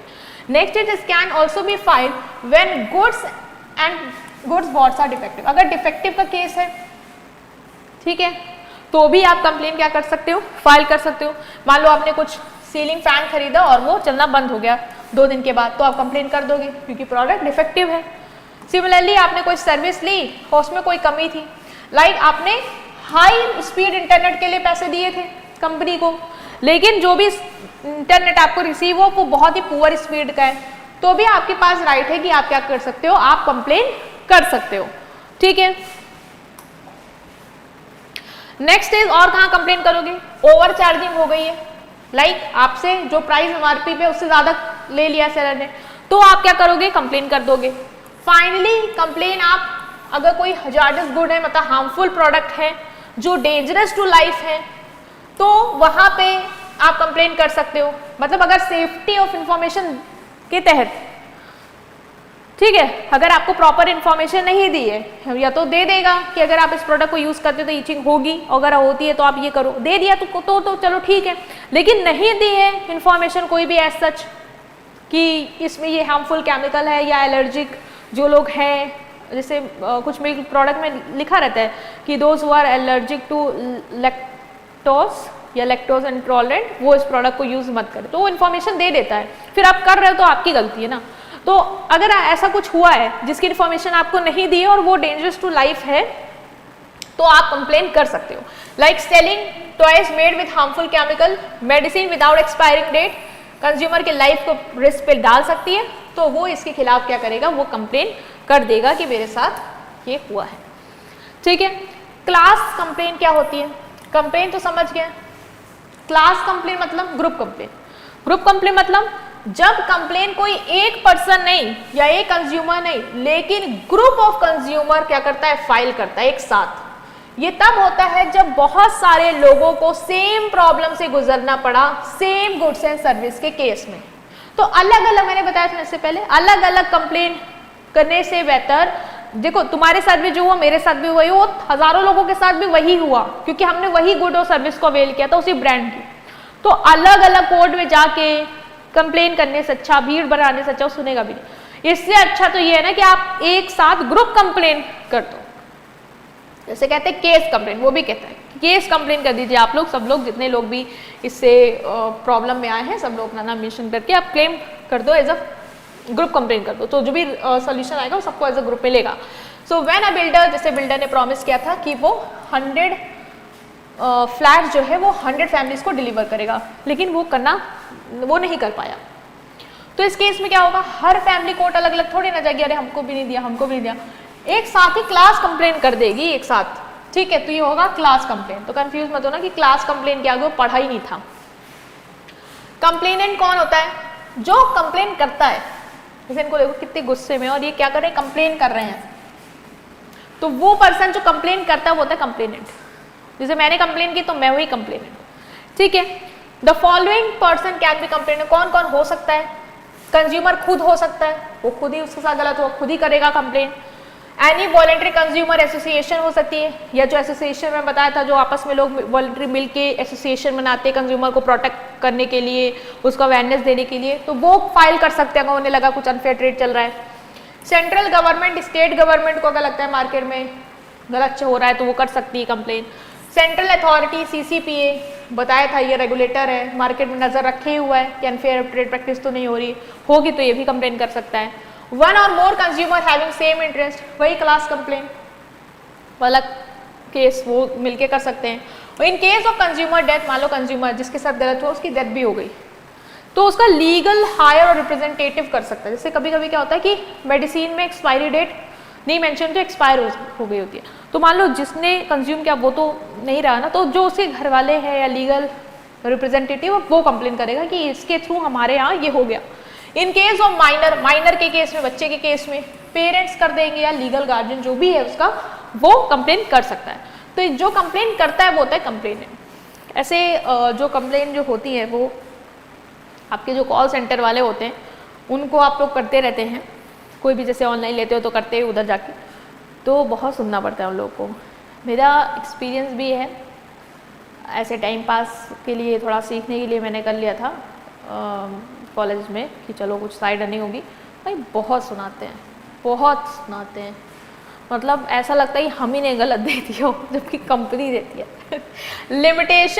Limitation period for filing complain. अब कंप्लेन को फाइल करने का समय सीमा भी है, ऐसा नहीं कि आज खरीदा था 10 साल बाद सो के जाग के आ रहे हैं कि हमारे साथ गलत हुआ था, नहीं। कंप्लेन जो है वो within 2 years from the date when the cause of action arose, like जब हुआ आपके साथ वो भी जो इंसिडेंट हुआ, डिफेक्टिव मिला या जो भी हुआ, उसके विद इन 2 months आपको कंप्लेन कर देनी है।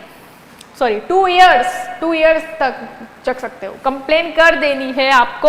आफ्टर 2 years, अगर 2 साल बाद कंप्लेन एंटरटेन होगी, मतलब ऐसा नहीं कि कंप्लेन नहीं कर सकते हो, लेकिन एंटरटेन होगी तब अगर कंज्यूमर कोर्ट को लगता है कि रीजन इनका जो है इतना डिले करने का वो वैलिड है, ठीक है, वो वैलिड है, अगर उसको लगता है तो वो कंसीडर करेगी, अदरवाइज वो कंसीडर नहीं भी कर सकती है।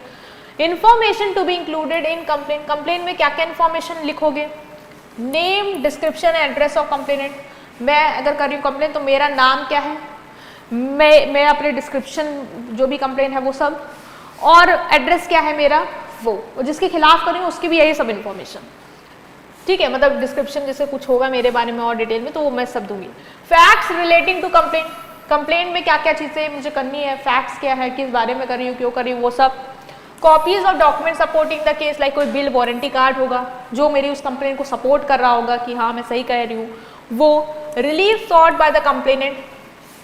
जो कंप्लेनेंट है वो क्या रिलीफ चाह रहा है उससे, लाइक रिफंड चाहिए, रिप्लेसमेंट चाहिए, कंपनसेशन चाहिए, ये सारी चीज़ें के साथ वो क्या करेगा, कंप्लेन करेगा। तो ऐसा नहीं कि कंप्लेन बस बोल दिया कि इन्होंने मेरे साथ धोखा दिया, नहीं, सब कुछ बताओ, तुम्हारा नाम क्या है, तुम्हारा एड्रेस क्या है, अपने बारे में बताओ, अपोजिशन पार्टी के बारे में बताओ, थोड़ा फैक्ट बताओ कि कंप्लेन कर क्यों रहे हो, कोई डॉक्यूमेंट है, एविडेंस है जो सपोर्ट करता है इस चीज़ को, और क्या चाह रहे हो, रिफंड मिल जाए, रिप्लेस हो जाए, ठीक है, वो सब के साथ आप कंप्लेन करोगे। कोई भी फीस नहीं चार्ज होती है कंप्लेन करने के लिए, ये याद रखना। डिफेक्ट मतलब क्या होता है, कह रहे प्रोडक्ट में डिफेक्ट है, तो मतलब कि कोई भी फॉल्ट, इम्परफेक्शन या शॉर्ट कमिंग अगर है क्वालिटी, क्वांटिटी एंड प्योरिटी और स्टैंडर्ड ऑफ गुड्स में, वो होता है डिफेक्ट। जैसे नहीं डिफेक्ट गुड्स दे दिया मैं, या जो ये मोबाइल है इसमें डिफेक्टिव है, इसका स्पीकर वर्क नहीं कर रहा है, इसका मतलब इसकी परफॉर्मेंस में कमी है, शॉर्ट कमिंग है, इसकी स्टैंडर्ड्स में कमी है, इसकी क्वालिटी में कमी, ये जो भी चीज़ें या फॉल्ट है इसमें, वो डिफेक्ट है आपका। It may be because the product does not meet the legal standard, contract term और claim made by the trader. ये इसलिए होता है क्योंकि जो भी प्रोडक्ट है आपका, जो लीगल स्टैंडर्ड्स हैं कि इस हिसाब से बना होगा वो नहीं पूरा करता है, या कॉन्ट्रैक्ट में जो भी टर्म्स एंड कंडीशन दी है कि जो ये प्रोडक्ट है उसमें ये क्वालिटी होगी, ये क्वांटिटी होगी, वो अगर नहीं है, या क्लेम जो करा था ट्रेडर ने कि ये चीज़ इसमें है वो नहीं है, तो आप कंप्लेन कर सकते हो इस केस में, ठीक है। तो डिफेक्ट का हो गया। जैसे कि एक राइस का पैकेट खरीदा जिसमें 5 kg लिखा है, लेकिन आपने एक्चुअली जब उसको वेट किया तो 4.5 kg, इसका मतलब कौन सा डिफेक्ट है, क्वांटिटी डिफेक्ट है। क्वालिटी डिफेक्ट मान लो उसने लिखा है कि ये जो है ये ए ग्रेड कैटेगरी का प्रोडक्ट, ठीक है, बट आपने जब उसको मान लो क्वालिटी को मेजर वगैरह कराया तो वो उस स्टैंडर्ड पे नहीं सेट हो रहा, तो क्वालिटी डिफेक्ट है। जैसे टीवी, ब्रांडेड न्यू टीवी है लेकिन शुरू ही नहीं हो रही, स्टार्ट ही नहीं हो रही है, तो क्वालिटी डिफेक्ट, इसका मतलब क्वालिटी खराब है उसकी। तो जो भी फॉल्ट, इम्परफेक्शन या शॉर्ट कमिंग होती है हमारी क्वालिटी, क्वांटिटी, प्योरिटी या स्टैंडर्ड ऑफ गुड्स में, उन्हें हम क्या कहते हैं, उन्हें हम कहते हैं डिफेक्ट। नेक्स्ट इज जो हमने बोला था कि हम डिस्कस करेंगे, रिस्ट्रिक्टिव ट्रेड प्रैक्टिस क्या होती है। Means a trade practice that manipulate the price और कंडीशन ऑफ डिलीवरी। देखो रिस्ट्रिक्टिव ट्रेड प्रैक्टिस मतलब कि जब आप ट्रेड कर रहे हो एज अ सेलर, जब आप ट्रेडिंग कर रहे हो तो आपने क्या किया, कुछ रिस्ट्रिक्शन लगा दिए हैं जिससे कंज्यूमर को आप दिक्कत में डाल रहे हो। मतलब कि जैसे कंज्यूमर क्या है, वो फ्रीडम चाहता है, उसको जो खरीदना है वो खरीदे, कोई कंडीशन उस पर ना लगाई जाए, प्राइस अफोर्डेबल हो। बट सेलर क्या कर रहा है, इन्हीं सारी चीज़ों में क्या कर रहा है, रिस्ट्रिक्शन लगा रहा है। ये क्या है, restrictive trade practice means a trade practice जो मैनिपुलेट करता है प्राइस, कंडीशन ऑफ डिलीवरी या इफेक्ट करता है गुड एंड सर्विसेज के फ्लो को in the market in such a way that it impose unfair cost और restriction on consumer. Like consumer को डिलीवरी जो है वो 3 दिन के अंदर मिलनी थी, लेकिन आपने ऐसा माहौल बना दिया कि डिलीवरी जो है वो आपने डिले कर दी, और ऐसा माहौल है कि कंज्यूमर उसके इसमें कुछ कर भी नहीं पा रहा है, तो आप उसके इस फ्रीडम के साथ क्या कर रहे हो, खिलवाड़ कर रहे हो कि उसको समय पे मिलना चाहिए था product. So it is when seller control price, मतलब जब सेलर क्या कर रहा है, कंट्रोल कर रहा है प्राइस को। लाइक उसने क्या करी, मोनोपोली बना ली 2-3 बिग सेलर के साथ और कहा कि जो प्रोडक्ट है हम इसको ना 100 पे ही बेचेंगे। तो कंज्यूमर आएगा, तुम भी 100 पे देना, तुम भी 100 पे देना, मैं भी 100 पे दूंगा। देखिए कहाँ से लेगा वो। तो जो उसकी फ्रीडम थी ना बार्गेनिंग की, वो मैंने क्या करी, छीन ली, प्राइस को कंट्रोल करके एक रिस्ट्रिक्शन लगा दिया या सप्लाई को कंट्रोल कर लिया मैंने। ठीक है, मैंने क्या किया, गुड्स को होल्ड करके रखा, दिखाया, आर्टिफिशियल स्कैर्सिटी क्रिएट कर दी कि प्रोडक्ट तो मार्केट में है ही नहीं। मैंने गोडाउन में रखा उसको छुपा के कि मतलब नहीं निकालेंगे जब तक एकदम कमी ना हो जाए, और फिर उसको मनचाहे दाम में बेचेंगे। तो वो भी मैं नहीं करा, या कंडीशन लगा दी सेल पे कि आप अगर मेरा ये प्रोडक्ट खरीदोगे तो ही हम आपको ये प्रोडक्ट देंगे, अदरवाइज हम नहीं देंगे। लाइक एप्पल ने कंडीशन लगा दी कि आप अगर इसके साथ चार्जर खरीदोगे तो ही फ़ोन देंगे, तो नहीं देंगे। तो फिर उसको लगेगा कि चलो ठीक है, अब यही लेना है, मन यही है, तो चलो वो भी लेके ले लेंगे। तो रिस्ट्रिक्टिव ट्रेड प्रैक्टिस कर रहे हो, मतलब जो भी ट्रेड कर रहे हो, प्रैक्टिसेस कर रहे हो ट्रेडिंग के दौरान, उसमें आप ऐसा रिस्ट्रिक्शन सेट कर रहे हो जिससे कंज्यूमर की फ्रीडम को आप छीन रहे हो। ठीक है, एग्जाम्पल क्या है रिस्ट्रिक्टिव ट्रेड प्रैक्टिस के, like delaying supply of goods to create artificial shortage. जैसे मैंने बताया कि डिले कर दी मैंने सप्लाई ताकि आर्टिफिशियल शॉर्टेज हो जाए मार्केट में, और फिर प्राइस बढ़ा के गुड्स को देंगे। टाइम सेल, कंज्यूमर को फोर्स करना कि वो एक प्रोडक्ट को खरीदें as a condition to buy another. Like you can buy this washing machine only if you buy our detergent. अगर आप मेरा डिटर्जेंट खरीदोगे तो ही हम आपको वॉशिंग मशीन देंगे। तो मैंने क्या किया, प्राइस के थ्रू, कंडीशन लगा दी सेल करने के थ्रू, या गुड एंड सर्विस के फ्लो को ही रोक दिया, जिससे मेरे कंज्यूमर की फ्रीडम को मैंने क्या किया, हैम्पर किया। ये सब रिस्ट्रिक्टिव ट्रेड प्रैक्टिसेस होती हैं। इससे कंज्यूमर को एक रिस्ट्रिक्शन लग जाता है उसकी फ्रीडम में कि वो जो चाह रहा था वो चीज़ें उस प्राइस पे नहीं मिल पा रही है, उस कंडीशन पे नहीं मिल पा रही उसको, और अनफेयर कॉस्ट उसको पे करनी पड़ रही है, क्योंकि वही वो करके अपनी जो चीज़ लेना चाह रहे हैं वो उसको मिल पाएगी। ठीक है, प्राइस फिक्स कर दिया कि सेलर ने आपस में मिलके एक ऐसा प्राइस सेट कर दिया कि कंज्यूमर को फोर्स ही कर दिया कि आपको यही पे करना है तो ही मिलेगा, अदरवाइज नहीं मिलने वाला। तो ये सब रिस्ट्रिक्टिव ट्रेड प्रैक्टिसेस होती हैं। तो अगर कंज्यूमर के साथ लग रहा है उसको कि रिस्ट्रिक्टिव ट्रेड प्रैक्टिस चल रही है मार्केट में, ब्लैक मार्केटिंग चल रही है, होर्डिंग चल रही है, मन चाहे प्राइस पे या कंडीशन पे बेच रहे हैं, तो वो अपना राइट को प्रोटेक्ट करने के लिए कंप्लेन कर सकता है। ठीक है, next is unfair trade practice. वो रिस्ट्रिक्टिव थी, ये अनफेयर मतलब कि आप यहाँ पे क्या कर रहे हो, चीट कर रहे हो, मिसलीड कर रहे हो, या कंज्यूमर को डिसीव कर रहे हो जब उसको आप गुड्स बेच रहे हो या सर्विस दे रहे हो। मतलब जब आप गुड्स को सर्विस प्रोवाइड कर रहे हो या गुड्स बेच रहे हो, तब आप अपने कस्टमर के साथ चीटिंग कर रहे हो, मिसलीड कर रहे हो, वो दे रहे हो जो आपने क्लेम नहीं किया। ठीक है, और डिसीव कर रहे हो और अपने कंज्यूमर को चीट कर रहे हो बेसिकली। ठीक है, जिससे फॉल्स स्टेटमेंट देना, रॉन्ग इन्फॉर्मेशन या गारंटी देना, फॉल्स एडवर्टीजमेंट कराना, फेक ऑफर्स बताना कि ये ऑफर पे चल रहा है, जबकि जब वो गया आउटलेट पे तो ऐसा कोई ऑफर नहीं था, उस पर इतनी कंडीशन लगी हुई थी। तो अब हम बात करेंगे कि ट्रेड प्रैक्टिसेस के फॉर्म क्या है। ठीक है, ट्रेड प्रैक्टिसेस के, अनफेयर ट्रेड प्रैक्टिसेस के कितने तरीके हैं, कितनी तरीके से जो सेलर है वो ट्रेड प्रैक्टिस करके अपने कंज्यूमर को चीट कर सकता है, डिसीव कर सकता है। ठीक है, तो वो हम डिस्कस करेंगे। तो पहला है अ सेलर सर्विस प्रोवाइडर, या सेलर जो प्रोडक्ट को बेच रहा है या सर्विस जो दे रहा है वो डज अनफेयर ट्रेड प्रैक्टिस करता है जब वो फॉल्स या मिसलीडिंग स्टेटमेंट बनाता है, या तो ओरली देगा, कोई भी क्लेम करेगा ओरली जो कि गलत होगा, या फिर रिटर्न में कोई क्लेम देगा जो कि गलत होगा, या एडवर्टीजमेंट के थ्रू कोई ऐसा अनफेयर फॉल्स स्टेटमेंट देगा जो कि रॉन्ग होगा।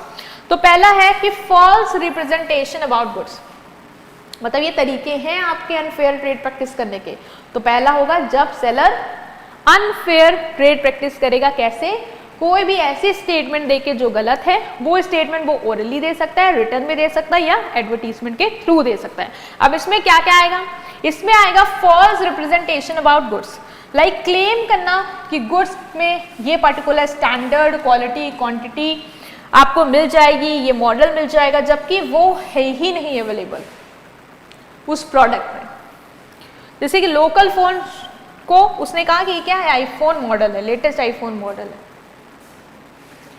तो उसने यहाँ पे क्या किया, जो गुड्स है उसका जो रिप्रेजेंटेशन किया वो बिल्कुल गलत किया।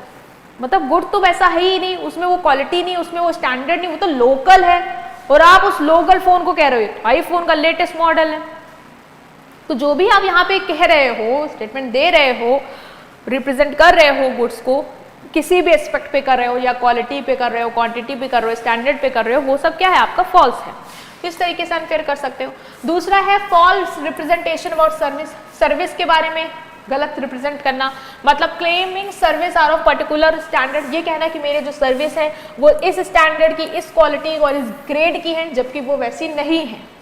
लाइक आप कह रहे हो एक कोचिंग इंस्टीट्यूट है, वो प्रॉमिस कर रहा है कि हमारी जो टीचिंग का लेवल है वो इंटरनेशनल लेवल है, जबकि ऐसा कुछ भी नहीं है, वो कोई भी प्रूफ नहीं दे पा रहा उस चीज़ का। तो इसका मतलब जो भी आप क्लेम कर रहे हो सर्विस को लेके, उसकी क्वालिटी, स्टैंडर्ड, क्वांटिटी को लेके, वो वैसी नहीं है, फॉल्स स्टेटमेंट दे रहे हो।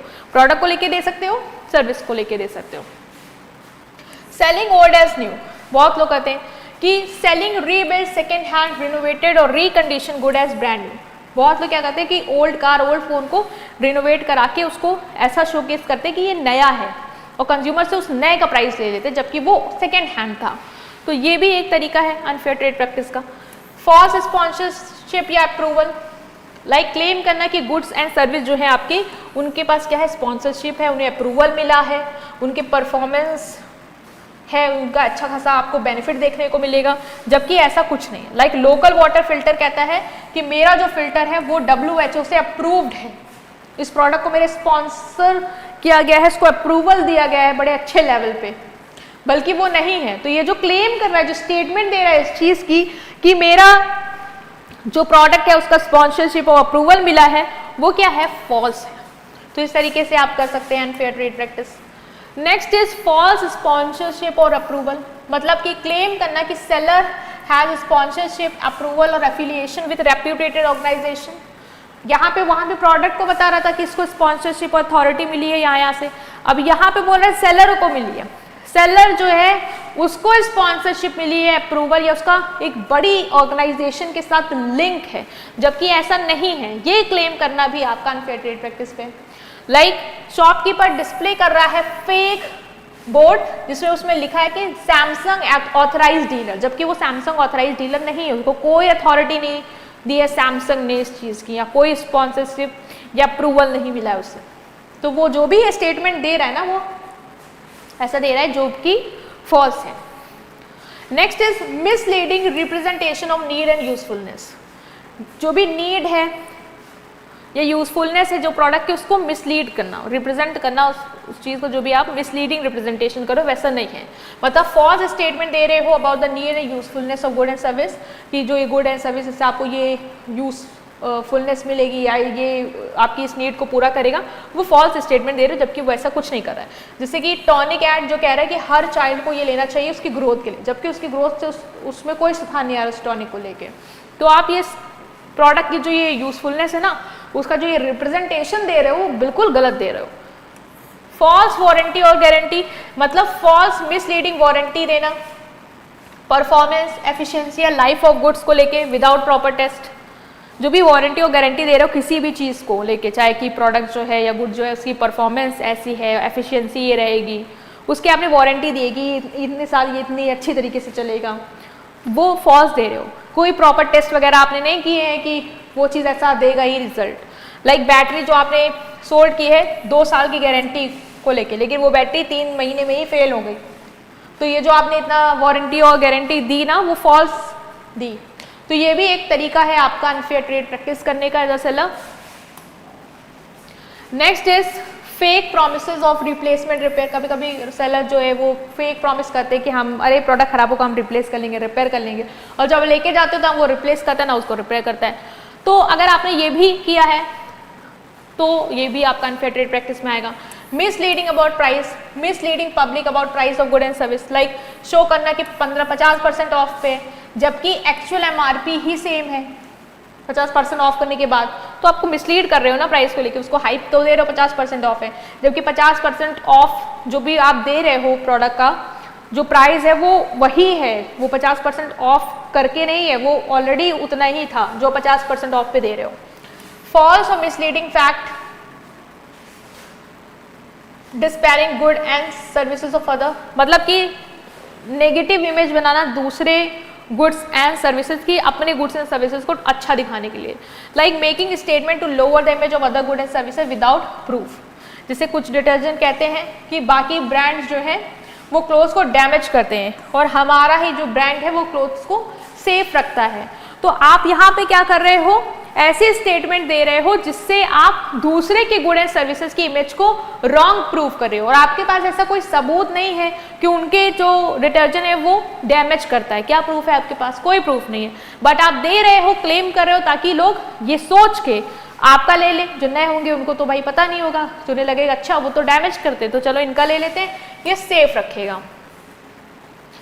फॉल्स बार्गेन प्राइस एडवर्टीजमेंट, वो उसमें आपके अंडर हेडिंग थे कि किस तरीके से सेलर जो है अनफेयर ट्रेड प्रैक्टिस कर सकता है अगर वो गलत स्टेटमेंट वगैरह देता है ओरली रिटर्न या एडवर्टीजमेंट के थ्रू। दूसरा आता है कि वो अगर false bargain price agreement advertisement करता है, मतलब ऐसे एडवर्टीजमेंट करता है जिसमें उसने जो प्राइस वगैरह बार्गेन प्राइस वगैरह मेंशन किए, रिप्रेजेंट किए, वो गलत है। लाइक पब्लिश करना है न्यूज़पेपर टीवी बोर्ड्स में जो ये शो कर रहा है कि गुड एंड सर्विसेज जो है वो बार्गेन प्राइस पे अवेलेबल, लेकिन जब वो सेल कर रहा है तो ऐसा कुछ नहीं है, वो उसी प्राइस पे कर रहा है जिस प्राइस पे है, वो रीजनेबल प्राइस पे नहीं कर रहा है। तो मतलब जैसे ऐड शो कर रहा है कि स्मार्टफोन एट 499 ओनली है, बट ओनली 2-3 पीस ही अवेलेबल है, बाकी सब हाई प्राइस पे है। तो मतलब तुम क्लेम तो कर रहे हो कि बार्गेन प्राइस पे है, लेकिन जब आप बेचने के लेवल पे आ रहे हो तो आप बेवकूफ़ बनाने के सिर्फ कह रहे हो कि अरे 499 पे तो 3 पीस थे जो कि बिक गए, अब तो सब हाई लेवल पे ही, मतलब हाई प्राइस पे ही है। ठीक है, या क्वांटिटी आपने बता दी कि इतनी क्वांटिटी जो है वो आपको मिलेगी, जब आपके पास कस्टमर आता है तो आप बोलते हो अरे वो फर्स्ट टाइम बायर के लिए थी और अभी आपको तो वही मिलेगा जो मिल रहा है सबको। Next is miss use of gift price in lottery, बहुत बार करती हैं कि गिफ्ट प्राइस कहते हैं हम ऑफर करेंगे बट प्रोवाइड नहीं करते हैं उसको जैसे इन्होंने प्रॉमिस किया है, या फिर हिडन चार्जेस एक्चुअली लगा देते हैं। लाइक फ्री गिफ्ट देंगे अगर आपने ये परचेज किया, लेकिन गिफ्ट प्राइस ऑलरेडी इंक्लूड करता है प्रोडक्ट को।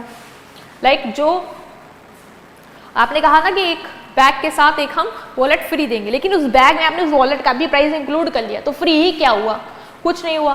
तो आप इस तरीके से भी लोगों को बेवकूफ बनाते हो। रनिंग कॉन्टेस्ट, लॉटरीज और games of chance just to promote sale, बहुत सारे देखते हो कॉन्टेस्ट रन करते हैं कि आप गेम खेलो और आप अगर जीतते हो तो आपको प्रोडक्ट देंगे, लाइक शैम्पू बाय करो उसमें कूपन निकलेगा, तो अगर आपका हो गया तो हम आपको फॉरेन ट्रिप देंगे, लेकिन वो ट्रिप कभी नहीं होती।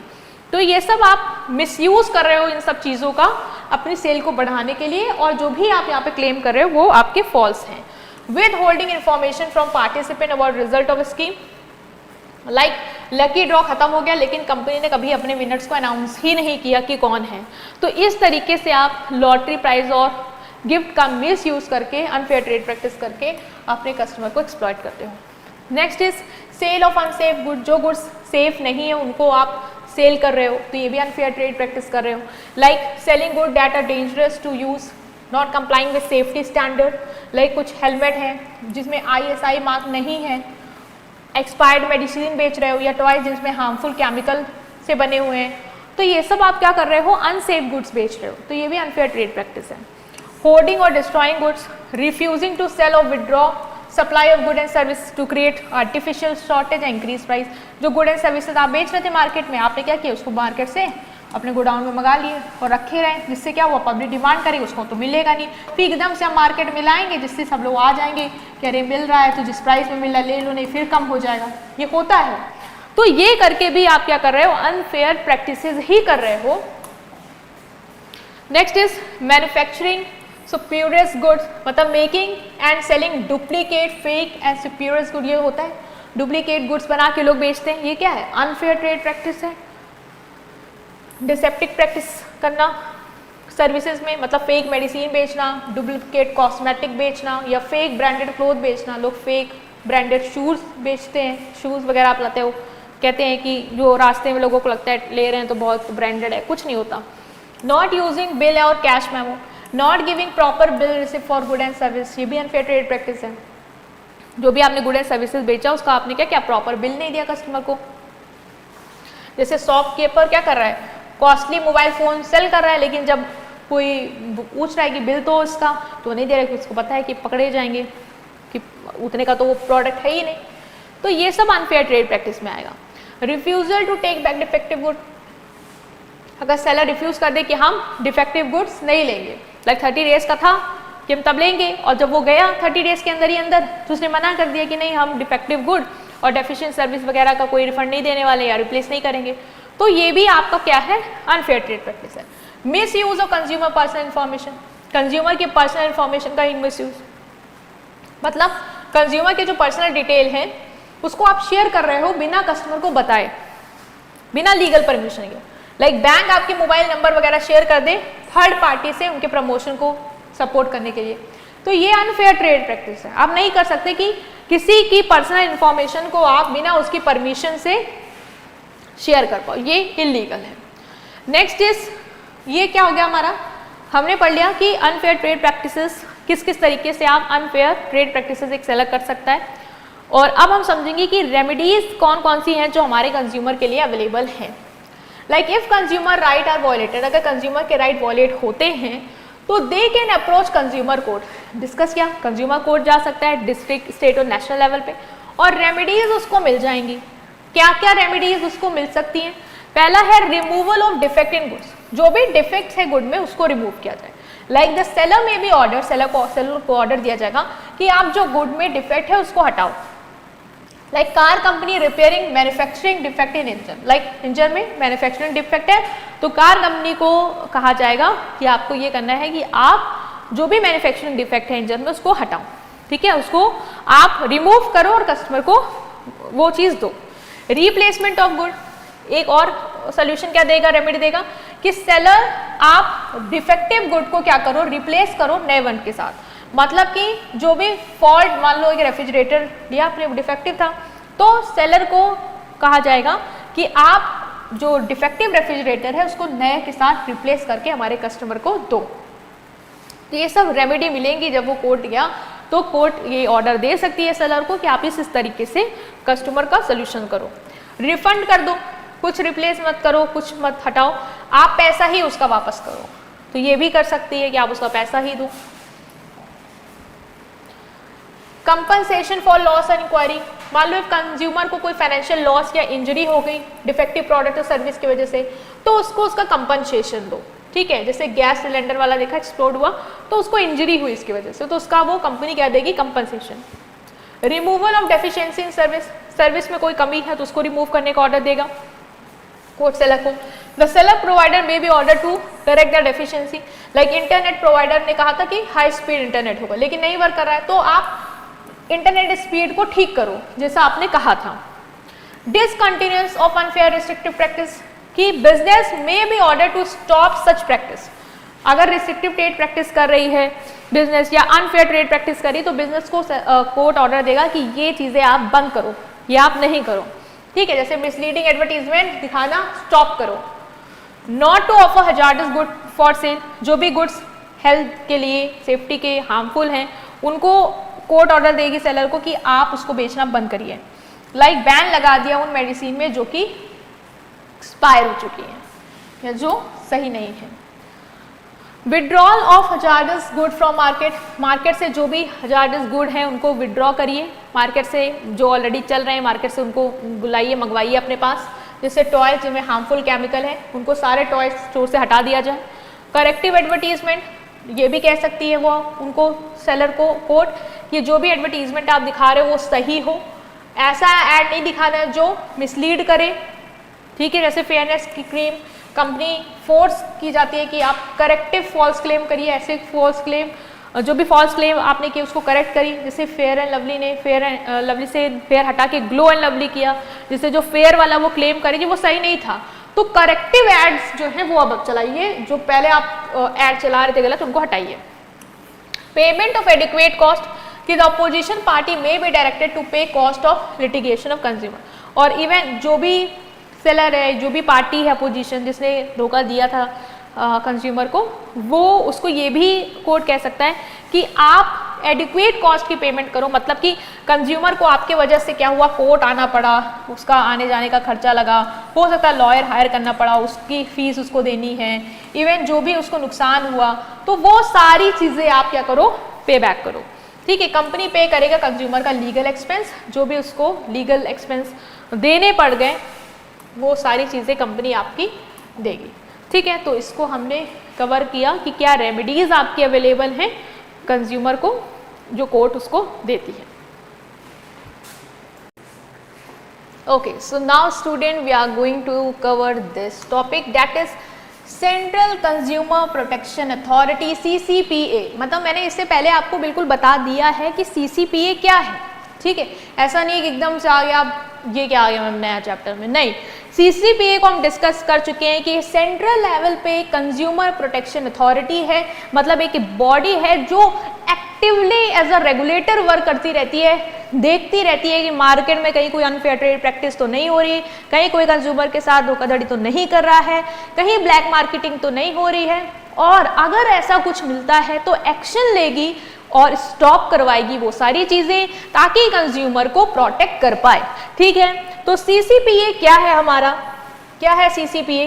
द कंज्यूमर प्रोटेक्शन एक्ट 2019 ने क्रिएट किया हमारा CCPA, that is central consumer protection authority, ठीक है। ये एक रेगुलेटरी अथॉरिटी है, रेगुलेटर की तरह वर्क करती है, ठीक है, जो क्या करती है, that work only to safeguard consumer interest, जिसका काम क्या है कि मेरे जो कंज्यूमर हैं उनका क्या इंटरेस्ट है, मतलब उनका इंटरेस्ट लाइक उनको राइट क्वालिटी प्रोडक्ट मिलना चाहिए, राइट क्वालिटी प्रोडक्ट मिलना चाहिए, फेयर प्राइसेस पे मिलना चाहिए, उनके साथ कुछ गलत नहीं होना चाहिए, लाइक धोखाधड़ी नहीं होनी चाहिए। तो मैं अपने कंज्यूमर के इंटरेस्ट को क्या करूंगा, मैं प्रोटेक्ट करूंगा, इसलिए मैं एज अ CCPA बन के आया हूं। किस एक्ट के अंदर आया है, that is consumer protection act 2019। Role क्या है इसका, रोल है कि प्रोटेक्ट करेगा और इन्फोर्स करेगा कंज्यूमर के राइट्स को। कंज्यूमर के क्या राइट्स हैं, उनको प्रोटेक्ट करना और उनको इन्फोर्स करना कि वो जो राइट्स है कंज्यूमर के वो उसको मिले, ठीक है, पहला ये काम करेगा।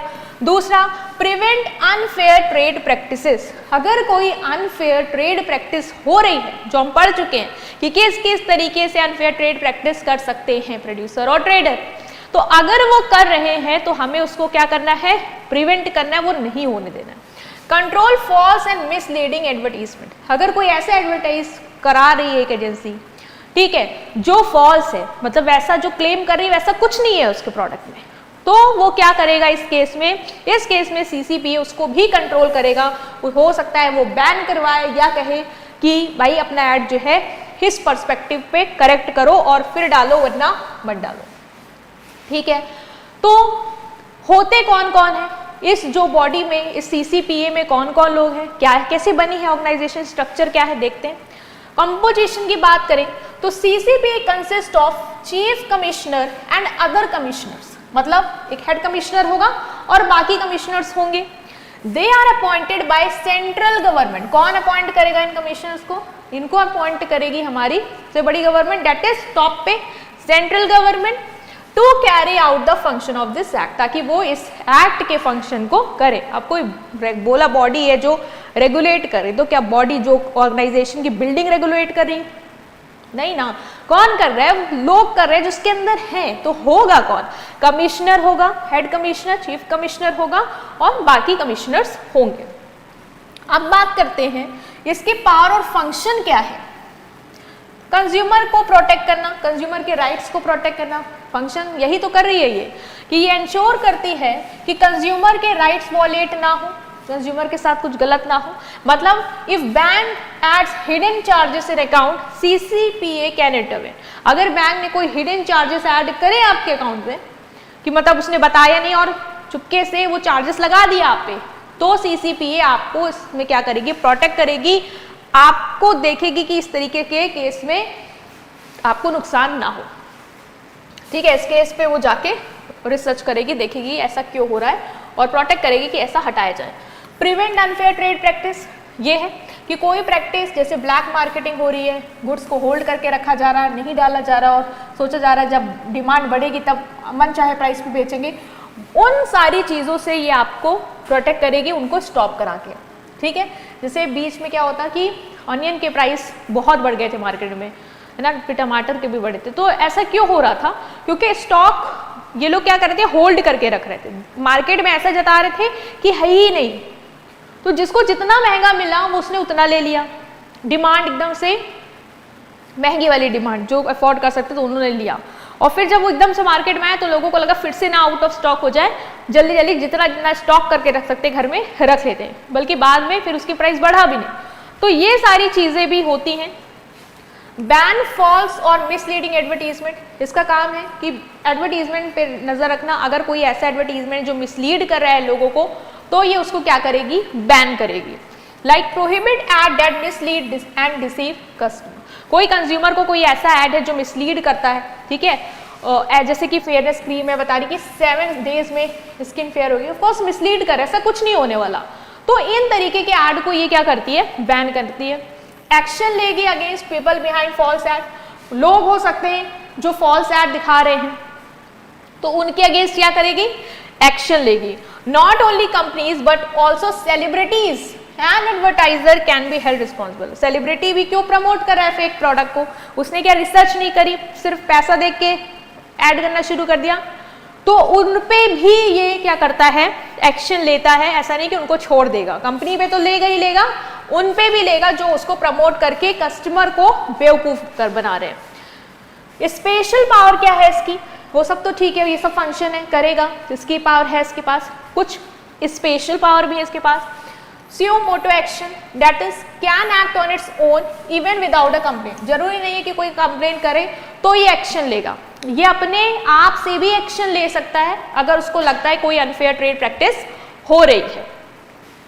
प्रिवेंटिव एक्शन मतलब प्रिवेंट करेगा अनफेयर ट्रेड प्रैक्टिस को, अगर वो स्प्रेड हो रही है तो उनको प्रिवेंट करेगा कि स्प्रेड ना हो। रिकॉल ऑफ प्रोडक्ट, अगर उसको लग रहा है कि मार्केट में कोई ऐसा प्रोडक्ट बिक रहा है जो कि हार्मफुल है, डिफेक्टिव है, तो उसे मार्केट से क्या करेगी? विड्रॉ करवाएगी, वापस मंगवाएगी। एग्जाम्पल, अनसेफ मेडिसिन को रिकॉल करवा सकती है कि मेडिसिन एक्सपायर्ड है, काम करो, जिस जिस मार्केट में जिस जिस स्टोर में है सब डंप करो, वापस लाओ। रीइंबर्समेंट ऑर्डर्स, कंज्यूमर का मनी बैक दिलवा सकती है, ठीक है, कोई डिफेक्टिव गुड्स मिला तो कंज्यूमर का पूरा पैसा उसको वापस दिलवाएगी। कैंसिल लाइसेंस, लाइसेंस कैंसिल कर सकती है उन लोगों का जो बार बार धोखाधड़ी कर रहे हैं मार्केट में। Class action suit, like can file a case on behalf of many consumer together. बहुत सारे कंज्यूमर जो केस फाइल करना चाह रहे हैं उनके बिहाफ पे खुद फाइल कर देगी, ठीक है। A telecom company cheating thousand of user, एक टेलीकॉम कंपनी जो बहुत सारे यूजर्स को चीट करी है, तो ये उनके खिलाफ क्या कर सकती है? टेलीकॉम कंपनी के खिलाफ उन सबके बिहाफ पे कंप्लेन कर सकती है। तो ये है इसके स्पेशल पावर, याद रखना। कैंसिल कर सकती है लाइसेंस को, सो मोटो एक्शन, खुद भी कर सकती है एक्शन, ऐसा नहीं कंप्लेन आएगी तो एक्शन लेगी। प्रिवेंटिव एक्शन करेगी, रिकॉल, प्रोडक्ट को मार्केट से मंगवा लेगी, कस्टमर का पैसा उसको पूरा रिम्बर्स करवा सकती है, और लोगों के बिहाफ पे खुद भी एक्शन ले सकती है, ठीक है। नेक्स्ट, जिससे क्वेश्चन पेपर में क्वेश्चन आना ही है वो है रिड्रेसल मशीनरी। रिड्रेसल मशीनरी क्या होती है? मतलब कि हमने बार बार बोला ना, कंज्यूमर कोर्ट में जा सकता है और अपनी अपील रख सकता है, उसको सॉल्यूशन मिलेगा, उसको रेमेडी मिलेगी। तो उसी के लिए कंज्यूमर प्रोटेक्शन एक्ट 2019 ने 3 टायर सिस्टम, मतलब 3 लेवल का सिस्टम हमें प्रोवाइड किया है, जो कंज्यूमर की कंप्लेन को क्या करेगा, सॉल्व करेगा, रिजॉल्व करेगा। एक है डिस्ट्रिक्ट कमीशन, जो लोकल और डिस्ट्रिक्ट लेवल पे रिजॉल्व करेगा, like local level, district level पे कोई कंप्लेन है हमें किसी प्रोडक्ट को लेके, तो हम अपने डिस्ट्रिक्ट के लेवल पे जाके कंप्लेन कर सकते हैं डिस्ट्रिक्ट कमीशन में। स्टेट कमीशन स्टेट लेवल पे, नेशनल कमीशन नेशनल लेवल पे, मतलब ये 3 टायर जो है हमारा रिड्रेसल मशीनरी हमें बना के दिया कंज्यूमर प्रोटेक्शन एक्ट ने, जो हमारे मैटर को रिजॉल्व करने में, हमें प्रोटेक्ट करने में हेल्प करेंगे। अब एक एक करके समझेंगे कि अगर एक ही बना देते तो क्या जाता, डिस्ट्रिक्ट ही था, उसी में सॉल्व हो जाती प्रॉब्लम, स्टेट लेवल पे जाने की क्या जरूरत है, या नेशनल लेवल पे हम क्यों जाएंगे। तो देखो, सबने अपना अपना क्राइटेरिया सेट किया कि अगर दिक्कत इतने रुपए के गुड्स में है तो हमारे पास आओ, वरना ऊपर जाओ, या अगर हमने तुम्हारी प्रॉब्लम नहीं सॉल्व कर पा रहे हैं तो फिर ऊपर भी जाके आप उसको फाइल कर सकते हो। जैसे होता नहीं है हमारे यहाँ कोर्ट होते हैं, district court, high court, supreme court. District court से अच्छा न्याय नहीं मिला तो हाई कोर्ट जाएंगे, हाई कोर्ट से मिला तो सुप्रीम कोर्ट जाएंगे, वही है कि यहाँ पे भी हम फॉलो कर लेंगे। तो डिस्ट्रिक्ट कमीशन का अगर हम बात करें कि कैसे बनी है, कंपोजिशन क्या है, लोग कौन कौन है, तो देखो, एक प्रेसिडेंट होगा और एटलीस्ट 2, मतलब कम से कम 2 मैक्सिमम प्रिस्क्राइब मेंबर हो सकते हैं। मतलब जितने मेंबर प्रिस्क्राइब किए गए हैं, या तो 2, मतलब कम से कम 2 मेंबर होने चाहिए, एक प्रेसिडेंट होना चाहिए, और अगर कोई मैक्सिमम मेंबर प्रिस्क्राइब किए कि मतलब 2 से ज्यादा इतने 4 या इतने होने चाहिए तो उतने होंगे। और मेंबर अपॉइंट कौन करता है, किसकी सलाह से अपॉइंट होते हैं, सेंट्रल गवर्नमेंट। मान लो सेंट्रल गवर्नमेंट ने कह दिया कि 2 नहीं 3 होने चाहिए, तो हम मैक्सिमम जितना प्रिस्क्राइब कर रही है सेंट्रल गवर्नमेंट उस हिसाब से रख सकते हैं, लेकिन क्राइटेरिया के हिसाब से मिनिमम 2 होने चाहिए, है ना, और प्रेसिडेंट होना चाहिए। Has power like civil court, जैसे सिविल कोर्ट के पास पावर होती है वैसे इसके पास भी है कि विटनेस को ओथ में रखना, ठीक है, उससे गवाही लेना, एविडेंस सबूतों को एग्जामिन करना कि सही है या नहीं, इसके साथ सही में धोखा हुआ है कि नहीं, तो ये सारी चीजें ये कर सकता है डिस्ट्रिक्ट कमीशन। ज्यूरिसडिक्शन की बात करें, वैल्यू ऑफ केसेस, कितने रुपए तक के केसेस को हैंडल करेगा, तो can handle complaint where the value of good and services, उस हद तक के केस हैंडल करेगा जहां पे गुड एंड सर्विसेज की वैल्यू कितना ना एक्सीड करे, 1 करोड़ से ज्यादा की ना हो। मतलब अगर गुड्स की वैल्यू 1 करोड़ के अंदर आ रही है, उसमें आपको कोई समस्या हुई, आप यहाँ गए हैं कंप्लेन करने, तो ये आपको हेल्प करेंगे। बट अगर 1 करोड़ से ज्यादा की है तो डिस्ट्रिक्ट कमीशन आपको कहेगा हम इस केस को नहीं ले सकते, आप इससे ऊपर वाले कमीशन में जाइए, ठीक है। Who can file a complain, कौन कर सकता है कंप्लेन, कंज्यूमर करेगा जिसके साथ धोखा हुआ है। एनी रिकॉग्नाइज्ड कंज्यूमर एसोसिएशन, कोई कंज्यूमर का एसोसिएशन बनाया हो कंज्यूमर ने मिलके, वो भी कर सकता है। मल्टीपल कंज्यूमर, लाइक बहुत सारे कंज्यूमर के साथ धोखा हुआ तो ग्रुप में जाके एज अ क्लास कंप्लेन भी कर सकते हैं, ठीक है, क्लियर हो गया। Next is procedure. प्रोसीजर की बात की जाए कि ये प्रॉब्लम सॉल्व कैसे करता है, तो पहला है कि complain is refer to the opposition party, या अपोजिशन पार्टी को कंप्लेन बताएगा, देखो सेलर तुम्हारे खिलाफ ये कंप्लेन आई है, sample of good can be sent for lab testing, और जो सैंपल्स हैं, ठीक है, जो सैंपल आया है, मान लो जो गुड्स आए कि देखिए, तो लैब टेस्ट करवाएगी कि ये गुड सही में टूटा है या कुछ टेक्निकल फॉल्ट है या इन्होंने करी है, वो लैब टेस्टिंग के लिए, या कोई बताओ जैसे हार्मफुल बता रहा है मेडिसिन है तो लैब टेस्टिंग के लिए भेजेगा कि सच में है या कुछ इनको ही एलर्जी या ये इस चीज पर्टिकुलर चीज को लेके इंटॉलरेंट है इसलिए इनको हो रहा है, तो वो सारी चीजों को वो लैब टेस्ट के लिए भेज सकता है। क्या पावर है इसके पास, अगर गुड्स डिफेक्टिव है या अनफेयर ट्रेड प्रैक्टिस इसको पता चल गई कि हुई है, प्रूव हो गया, तो डिस्ट्रिक्ट कमीशन ऑर्डर दे सकता है कि सेलर देखो अपने जो भी डिफेक्ट है उसको हटाओ, रिमूव करो, या तुम गुड्स को रिप्लेस करो।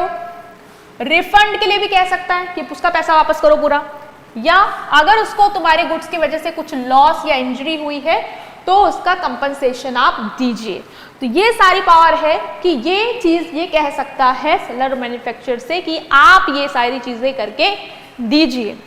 अपील, इफ अ कंज्यूमर और opposition party is not satisfied, अगर मान लो इसने कहा कि रिफंड कर दीजिए, कंज्यूमर नहीं सेटिस्फाइड, उसको लगा नहीं रिफंड नहीं चाहिए था, हमें तो रिप्लेसमेंट चाहिए था, या जो आपने रिफंड जितना इन्होंने किया है जो आपने बता दिया वो अमाउंट नहीं सही है, तो ये क्या करेंगे, ये स्टेट कमीशन के पास अपील कर सकते हैं, वहां जा सकते हैं, अपील कर सकते हैं, लेकिन कब तक, विद इन 45 डेज, 45 दिन के अंदर अंदर अगर आप इनके डिसीजन से सेटिस्फाइड नहीं है तो स्टेट कमीशन में जाइए और कंप्लेन करिए, अपील करिए जाके।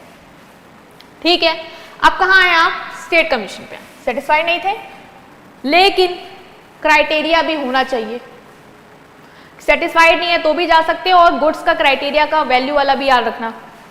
कॉम्पोजिशन क्या है, has a president and at least 4 member, president सब में प्रेसिडेंट होगा, और इसमें क्या है कि एटलीस्ट 4 मेंबर हो सकते हैं और मैक्सिमम उतने हो सकते हैं जितना प्रिस्क्राइब कर दिया जाए। मेंबर कौन अपॉइंट करेगा, सेंट्रल गवर्नमेंट की कंसल्टेशन में सलाह से हम मेंबर यहाँ पे अपॉइंट करते हैं।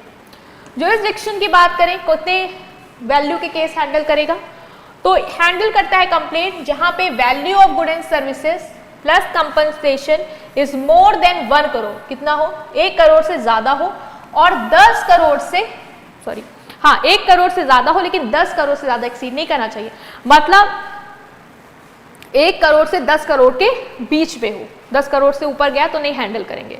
Who can file a complain, complain कर कौन सकता है, कंज्यूमर कर सकता है, वही चीज कंज्यूमर एसोसिएशन कर सकता है, गवर्नमेंट अथॉरिटी भी कर सकती है, क्लास मतलब ग्रुप कंप्लेन कर सकते हैं, या डिस्ट्रिक्ट ऑर्डर, डिस्ट्रिक्ट कमीशन के ऑर्डर के खिलाफ अगर आपने कंप्लेन करनी है कि उनकी अपील हमें नहीं समझ में आई तो वो लोग भी यहाँ पे कंप्लेन कर सकते हैं। इनका प्रोसेस क्या होगा, ये भी अपोजिशन पार्टी को बताएंगे और गुड्स को लैब में टेस्टिंग के लिए भेज सकते हैं अगर उनको लगता है जरूरी है। इनके पास क्या पावर है, अगर इनको लगता है गुड डिफेक्टिव है और trade practice, unfair trade practice हुई है, तो ये भी यही कहेंगे कि गुड्स को, डिफेक्ट को हटाओ, गुड्स को रिप्लेस करो, प्राइस को रिफंड करो और पेमेंट दो, कंपनसेशन और इंजरी। तो ज्यादा तुम्हें याद नहीं करना है, एक तो वैल्यू ऑफ गुड्स याद रखना कि किस हद तक केस करेगा, एक कंपोजिशन याद रखना क्योंकि वो थोड़ा बहुत डिफर आएगा, बस नंबर में आएगा कि इतने मिनिमम, प्रेसिडेंट सब में है, मैक्सिमम वाला क्राइटेरिया, और वो याद रख लेना। ठीक है, प्रोसेस देखो सब उनका भी सेम था, इसका भी सेम है, ये भी वही कर रहा, वो भी वही कर रहा, और लोग भी जो है वो भी कंप्लेन करने वाले वही है, बस वो जो डिस्ट्रिक्ट के कोर्ट के केस से सेटिस्फाइड नहीं है, डिस्ट्रिक्ट कमीशन के केस से, अपील से, ऑर्डर से, तो वो भी कर देगा। ठीक है, वो एक ऐड कर लेना। अगर ये भी नहीं सेटिस्फाई हुए, बता अगर कंज्यूमर या अपोजिशन पार्टी दोनों का केस से सिर्फ कंज्यूमर ही नहीं, मान लो अपोजिशन पार्टी को ही लगा कि नहीं आपने ऐसे कैसे कह दिया कि रिफंड करो, नहीं रिफंड होगा, तो दोनों लोग अगर सेटिस्फाइड नहीं है, दोनों में या कोई एक नहीं सेटिस्फाई है, कंज्यूमर अपोजिशन पार्टी सेटिस्फाइड नहीं है, तो ये लोग क्या कर सकते हैं, स्टेट कमीशन में एक मिनट, ये नेशनल कमीशन में अपील करेंगे विद इन 45 डेज। ठीक है, यहाँ पे स्टेट नहीं होगा, ये नेशनल कमीशन में अपील कर सकते हैं विद इन 45 डेज। वो वाला था कि वो स्टेट कमीशन में करेंगे और ये नेशनल कमीशन में कर देंगे with in 45 days. Next is national commission. Composition की बात करें तो प्रेसिडेंट हेड होगा, 4 मेंबर एटलीस्ट होने चाहिए और मैक्सिमम उतने हो सकते हैं जितने आपको प्रिस्क्राइब किए जाएं। मेंबर को कौन अपॉइंट करेगा, सेंट्रल गवर्नमेंट के थ्रू होंगे अपॉइंट।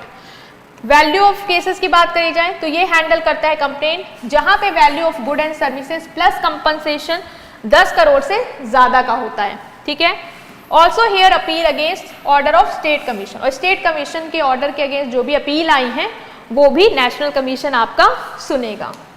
ठीक है, पावर क्या है, सेम पावर है एज सिविल कोर्ट, मतलब एविडेंस गैदर करना, विटनेस लोगों से जो भी दे रहे हैं उनकी विटनेसेस रिकॉर्ड करना कि वो क्या कह रहे हैं, एविडेंस सब गैदर करना, ये सब पावर है।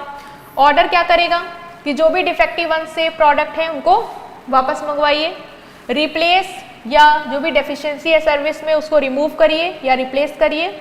Manufacturer to comply with safety provision, manufacturer से कहेगा कि जो भी सेफ्टी प्रोविजन है स्टैंडर्ड उनको आप फॉलो करिए, और अगर कोई लॉस और इंजरी हुई है तो उसके लिए कंपनसेशन देगा। अपील की बात करें तो if any person is not satisfied with the order of national commission, अब इनके भी ऑर्डर्स अगर कोई नहीं सेटिस्फाइड है तो फिर वो कहाँ जाएगा, तो वो सुप्रीम कोर्ट जा सकता है विद इन 30 डेज। कहाँ जाएगा, सुप्रीम कोर्ट जा सकता है विद इन 30 डेज, ठीक है, और फिर वहां पे उसको सोल्यूशन मिल जाएगा, ठीक है। वहां वाले पे ना, जहां पे नेशनल कमीशन में जा सकता था स्टेट वाला, वहां पे डेज वाला पॉइंट जो है वो आप ठीक करना, विद इन 30 डेज, ठीक है। तो अब हम आ रहे हैं बेसिस पे कि एक ग्लिम्स ले रहे हैं कि डिस्ट्रिक्ट, स्टेट और नेशनल में क्या डिफरेंस है। कॉम्पोजिशन की बात करें तो प्रेसिडेंट और एटलीस्ट 2 मेंबर हो सकते हैं, मैक्सिमम उतने जितने सेंट्रल गवर्नमेंट की कंसल्टेशन से आपको बोला जाए कितने करो।